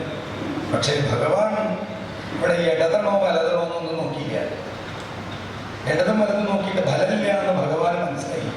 നേരെ അർജുനന്റെ നേർക്കൊരടി മുന്നോട്ട് വെച്ചോ, കടന്നങ്ങനെ പിടിച്ചോ, മാറോട് പിടിച്ചേർത്തോ, ഒന്നങ്ങനെ ധരിച്ചു, തലയ്ക്ക് മീത ചിരിച്ചോ, കൊടുത്തു. ദ്രോണാചാര്യ ശിഷ്യൻ മധ്യമ പാണ്ഡവൻ വില്ലാളി വീരൻ ദേവേന്ദ്രന്റെ പുത്രൻ എന്നൊക്കെ പറഞ്ഞു പുറപ്പെട്ട് ശരീരം മുഴുവൻ ഒട്ടിഞ്ഞുറുങ്ങി രക്തം മാറുന്ന മാറുപിടയുന്ന വേദന സഹിച്ചുകൊണ്ട് അർജുനൻ മേപ്പോട്ട് മേപ്പോട്ട് മേപ്പോട്ട് പോണത് പാർവതീദേവി ഒരു മാത്ര കണ്ടു. ഒരു മാത്ര പോലും അർജുനൻ കീഴ്പോട്ട് വലിയണില്ല, മേൽപോട്ട് മാത്രമേ പോണുള്ളൂ. നിശ്ചയിച്ചു പാർവതി നേരെ അർജുന കർണങ്ങളോടടുത്തു. അർജുന കുട്ടി, നിനക്ക് രക്ഷപ്പെടാൻ ഇനി ഏക മാർഗം ജപിച്ചോളൂ ശ്രീരുദ്രം. അർജുന കർണങ്ങളിലേക്ക് പാർവതീദേവി ശ്രീരുദ്രം ജപിച്ചങ്ങട് കൊടുത്തു. അർജുനൻ ശ്രീരുദ്രം ജപിക്കാൻ തുടങ്ങിയ മാത്രയിൽ മേൽപോട്ട് പോണ അർജുനൻ കിഴക്കോട്ട് കാനനത്തിന്റെ നടുവിൽ കരിയിലകളുടെ നടുക്ക് ശരീരം മുഴുവൻ ഒടിഞ്ഞു നുറുങ്ങി രക്തം വാർന്ന് കൈകാലുകൾ ചലിക്കാതെ കണ്ട് മനസ്സ് ചലിക്കാതെ കണ്ട് വ്രണപ്പെട്ടുകൊണ്ട് രക്തം വാർന്നൊലിച്ച അർജുനൻ ദിക്കുകൾ പോലും മനസ്സിലാക്കാൻ സാധിക്കാതെ ആ കാടിന്റെ നടുക്ക് ഒന്നകക്കണ്ണ് തുറന്നാൽ മതി, ആരായിരിക്കും ഈ കാക്കാളൻ? പക്ഷെ അതല്ല അർജുന ചിന്ത. ഭഗവാനെ, ഒരു നിസാരനായ കാട്ടാളനെ പോലും ജയിക്കാൻ ധാണിയില്ലാത്ത അടിയനെ ഇങ്ങനെ എന്തിന് അലപ്രാണനായിട്ടിരിക്കണം?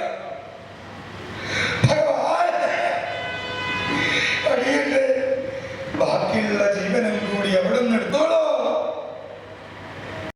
അവിടുന്ന് ഭഗവാനെ മാത്രം വിളിക്കാൻ തുടങ്ങിയ അർജുനൻ ഭക്തവത്സല ഉമാപദേ അദ്രിജാപദേ ശ്രീനീലകണ്ഠ ശ്രീപരമേശ്വര ശ്രീപാർവതീപദേ ഹര ഹര ഹര ഹര മഹാദേവ.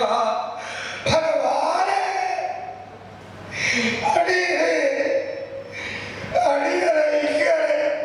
ഇങ്ങനെ പരീക്ഷിക്കരുത്. കരഞ്ഞ് അർജുനൻ കണ്ണീരിൽ കുതിർന്നു. ഒരു ശിവലിംഗം ശേഖരിക്കാനുള്ള ത്രാണി പോലും അർജുനന് നഷ്ടപ്പെട്ടിരിക്കുന്നു. തന്റെ കണ്ണീരിൽ കുതിർന്ന മണ്ണിനെ അർജുനൻ പതുക്കെ ചേർത്ത് പേർത്തൊരു ശിവലിംഗ രൂപത്തെ സൃഷ്ടിച്ചു. ഒരു പൂവ് ശേഖരിക്കാനുള്ള ത്രാണി അർജുനന് നഷ്ടപ്പെട്ടിരിക്കുന്നു. ചുറ്റിനും കിടന്ന പഴുത്ത പത്രങ്ങളെയും കരിയിലകളെയും വാരി അർജുനൻ മാറോട് ചേർത്ത് പിടിച്ചു.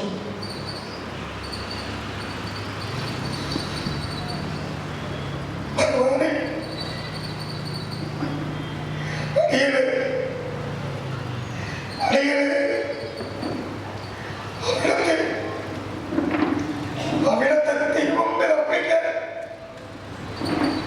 ഒരു പൂവ് ശേഖരിക്കാനുള്ള ത്രാണി പോലും നഷ്ടപ്പെട്ടിരിക്കണു. ഭഗവാൻ, അടിയന്റെ കണ്ണീരിലാറാടിച്ച് അടിയൻ അർപ്പിക്കണ പൂക്കളെ അവിടുന്ന് പൂക്കളായിട്ട് സ്വീകരിക്കില്ലേ? ഭഗവാനെ, സർവ്വതും മറന്ന് അർജുനൻ തന്റെ കണ്ണീരിൽ ആറാടിച്ച് അർപ്പിക്കുന്നതായ കരീനകളുടെ മുഴുവൻ അർജുനൻ തന്റെ നേത്രങ്ങളെ കൊണ്ട് നോക്കുമ്പോൾ അവിടെ നിന്ന് കാണുന്നു. ചുറ്റിലും കിടന്ന കരിയിലകളെ വിശ്വാസം വരാതെ അർജുനൻ വീണ്ടും വാരി തന്റെ മാറോട് ചേർത്ത് പിടിച്ച് കണ്ണീരിൽ ആറാടിച്ച് അർജുനൻ അർപ്പിച്ച് നോക്കുമ്പോ അടിയിലർപ്പിക്കണ കരിയിലകളൊക്കെ അർജുനൻ അർപ്പിക്കണ കരിയിലകളൊക്കെ കാട്ടാള പാദങ്ങളിൽ ചെന്ന് വീഴണം. വിശ്വാസം വരാതെ കണ്ട അർജുനൻ സൂക്ഷ്മമായി നോക്കിക്കൊണ്ട് കരിയിലകളെ വാരി തന്റെ കണ്ണീരിൽ ആറാടിച്ച് അർജുനൻ നോക്കുമ്പോ കാട്ടാളന്റെ പാദങ്ങളിൽ ഇതാ ഭഗവത് പാദങ്ങളും ഭഗവാന്റെ കാൽക്കളകളും കാൽമുട്ടുകളും കടിസൂത്രങ്ങളും തിരുവയറും തിരുവാരിടവും നീലകണ്ഠങ്ങളും തിരുനാസികയും തൃക്കണ്ണുകളും സാക്ഷാൽ ചന്ദ്രകലാധരനായിട്ടുള്ള സാക്ഷാൽ ചന്ദ്രചൂടനായിട്ടുള്ള ഭഗവാനെ ആ കാട്ടാളനിൽ അർജുനൻ ഒരു മാത്ര കാണുമാറായി. രൂപം തെളിഞ്ഞ മാത്രയിൽ അർജുനൻ സർവ്വതും മറന്ന് വിളിച്ചു, ഭഗവാനെ,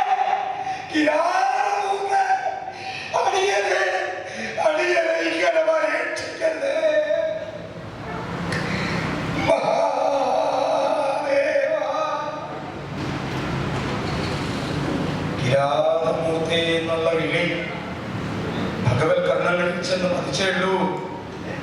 ഇരുന്നേരത്ത് എണീറ്റു എന്ന് മാത്രമല്ല, ഓടി അടുത്തോ എടുത്തോ ആറോട് ചേർത്തങ്ങൾ പിടിച്ചു ഭഗവൻ. അർജുന, നീ ഏറെ പ്രയോഗങ്ങൾ പ്രയോഗിച്ചു എന്നുണ്ടെങ്കിലും നിന്റെ അവസാനത്തെ ആ മുക്തിപ്രയോഗം, അതാ നീ എനിക്കിഷ്ടായതാന്ന് പറഞ്ഞ മുഖാവങ്ങൾ കരങ്ങളെ വെച്ച് അനുഗ്രഹിച്ചു. ഭഗവത്കരങ്ങൾ അർജുനന്റെ മുഖാവങ്ങൾ സ്പർശിച്ച മാത്രയിൽ ജയിച്ചുപോയ സർവ ആരോഗ്യവും അർജുനന് തിരിച്ചു കിട്ടി. സർവഗർവവും അർജുനന് ക്ഷയിച്ചുപോയി. ഒരു നിസാരനായ കർത്താവനാൽ തന്റെ കർമ്മങ്ങളെ പൂർത്തീകരിക്കാൻ തന്നെ സ്വാംശീകരിച്ച ഭഗവാന്റെ മുൻപിൽ തൊഴികൈകളോടെ നിൽക്കുന്ന അർജുനകരങ്ങളിലേക്ക് ഭഗവാൻ അശ്വപദാസ്ത്രത്തെ പ്രദാനം ചെയ്ത് അനുഗ്രഹിച്ചുകൊണ്ട് അരകളെ വർത്തിച്ചത് പ്രകാരം യാതൊരു ഭഗവാൻ സ്വാമി ശ്രീ പരമേശ്വരൻ എല്ലാ സത്യങ്ങളിൽ നിന്ന് ആദർശം ധരിച്ച് ആദിവേഷധാരിണിയായിരിക്കുന്ന പാർവതിയോടും സർവഭൂതഗണങ്ങളോടും കൂടെ അർജുന തപോവനത്തെ പ്രാപിച്ച് അവിടെ വിടിവേഷധാരനായ മുക്താസുരനെ നിഗ്രഹിച്ച് അർജുനനുമായി മാംസമാതം ചെയ്ത് അർജുന വിദ്യാർത്ഥികളെ പോലും വശപ്പെടുത്തി ഭക്തന് നാശം വരരുതെന്ന് നിശ്ചയിച്ച ഭഗവാൻ അർജുന മനസ്സിലെ സർവവിധ ഗർഭിനെയും വിശേഷം ശമിപ്പിച്ച് പാർവതീദേവിയോടും ദുർഗാഭഗവതിയോടും കൂടെ അർജുനകരങ്ങളിലേക്ക് അശ്വപദാസ്ത്രത്തെ പ്രദാനം ചെയ്ത് പാണ്ഡവരുടെ യശസ്സിനെ പ്രകടിപ്പിച്ചത് അപ്രകാരമെല്ലാം ഭഗവാൻ രക്ഷിക്കട്ടെ.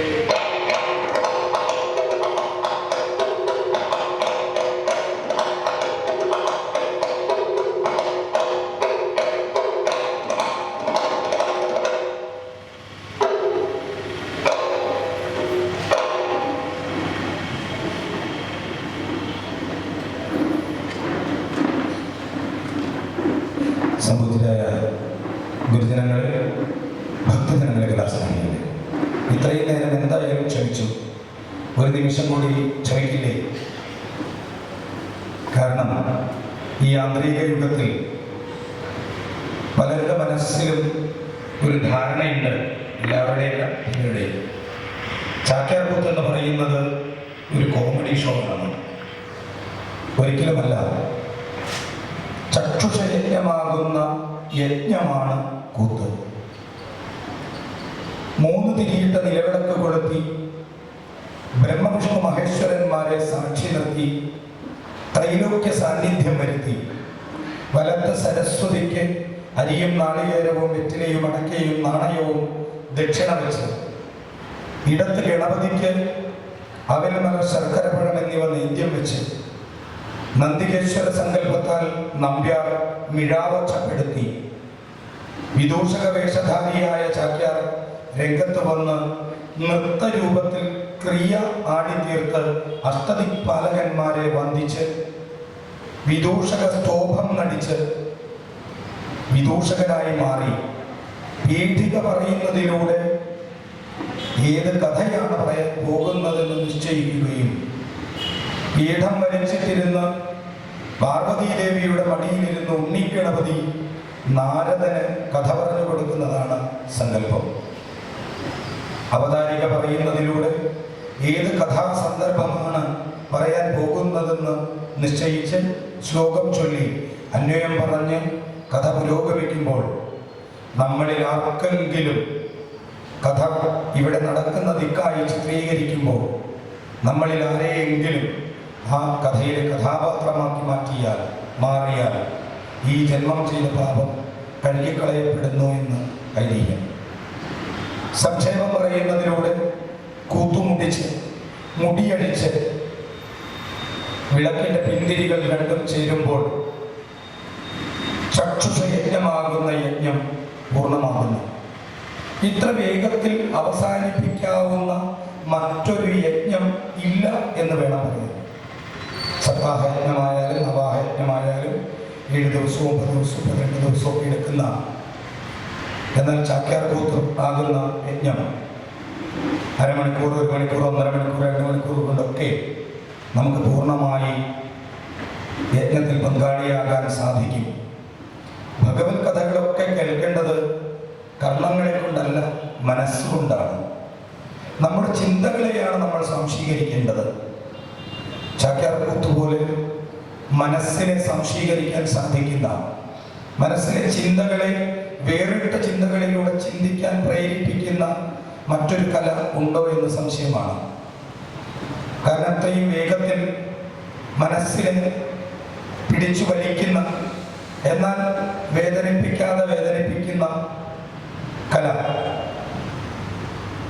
ഈ യജ്ഞത്തിൽ പങ്കാളികളായ നിങ്ങൾ ഓരോരുത്തർക്കും കുടുംബത്തിനും സർവൈശ്വര്യങ്ങളും ഉണ്ടാകട്ടെ എന്ന് പ്രാർത്ഥിച്ചുകൊണ്ട്, പണ്ട് കാലങ്ങളിലൊക്കെ കൂത്ത് വഴിപാടായിട്ടാണ് നടത്താറ്. വീട്ടിൽ പ്രാരാബ്ദങ്ങൾ സന്താനമെത്തിക്കൊക്കെ ദക്ഷിണ വെച്ച് വഴിപാട് നടത്തിക്കൊണ്ടിരുന്ന ഒരിനമായിരുന്നു ചാക്യാർകൂത്ത്. ക്ഷേത്രങ്ങളിലൊക്കെ 7 ദിവസമൊക്കെ. ഇവിടെയൊക്കെ എനിക്ക് 8, 9, 10 വയസ്സുള്ളപ്പോൾ ഞാൻ ഗുരുനാഥൻ്റെ കൂടെ മിഴാവ് വായിക്കാൻ വന്നിട്ടുണ്ട്. അന്ന് അകത്തായിരുന്നു കൂത്ത് പതിവ്. ഇപ്പോൾ അകത്തുള്ളതൊക്കെ പുറത്തായി, പുറത്തുള്ളതൊക്കെ അകത്തുമായി. പണ്ട് എന്തൊക്കെ പുറത്തുണ്ടായിരുന്നു, കുളിക്കാനുള്ള സൗകര്യവും പുറത്തു പോകാനുള്ള സൗകര്യമൊക്കെ പണ്ട് വീടുകൾക്ക് പുറത്തായിരുന്നു. ഇന്നതൊക്കെ വീടുകൾക്കകത്ത് ആയി. എന്ന പോലെ തന്നെ ആചാരങ്ങളും അനുഷ്ഠാനങ്ങളുമെല്ലാം അകത്തുള്ളത് പുറത്തും പുറത്തുള്ളത് അകത്തും ഒക്കെ മാറുമ്പോൾ മാനസികമായി ഇവിടെ കാണുന്ന മാറ്റങ്ങളല്ല യഥാർത്ഥത്തിൽ മാറ്റങ്ങൾ എന്ന് പറയുന്നത് അവനവൻ്റെ മനസ്സിൽ അവനവൻ സൃഷ്ടിക്കുന്ന മാറ്റങ്ങളാണ് യഥാർത്ഥ മാറ്റം. മാറ്റമില്ലാത്തത് മാറ്റം എന്ന വാക്കിന് മാത്രമാണെന്ന് മനസ്സിലാക്കുക. വീണ്ടും നിങ്ങളുടെ അനുഗ്രഹങ്ങൾ ഞങ്ങളോടൊപ്പം ഉണ്ടാകണമെന്ന പ്രാർത്ഥനയോടെ ഈ ആന്തരിക യുഗത്തിൽ കൊറോണയിലൂടെ സാമ്പത്തികമായി എല്ലാം നശിച്ചു പോയെങ്കിലും വീണ്ടും എല്ലാം കലാകാരന്മാർക്ക് ഉത്തേജകമായി മാറുന്നുണ്ട്.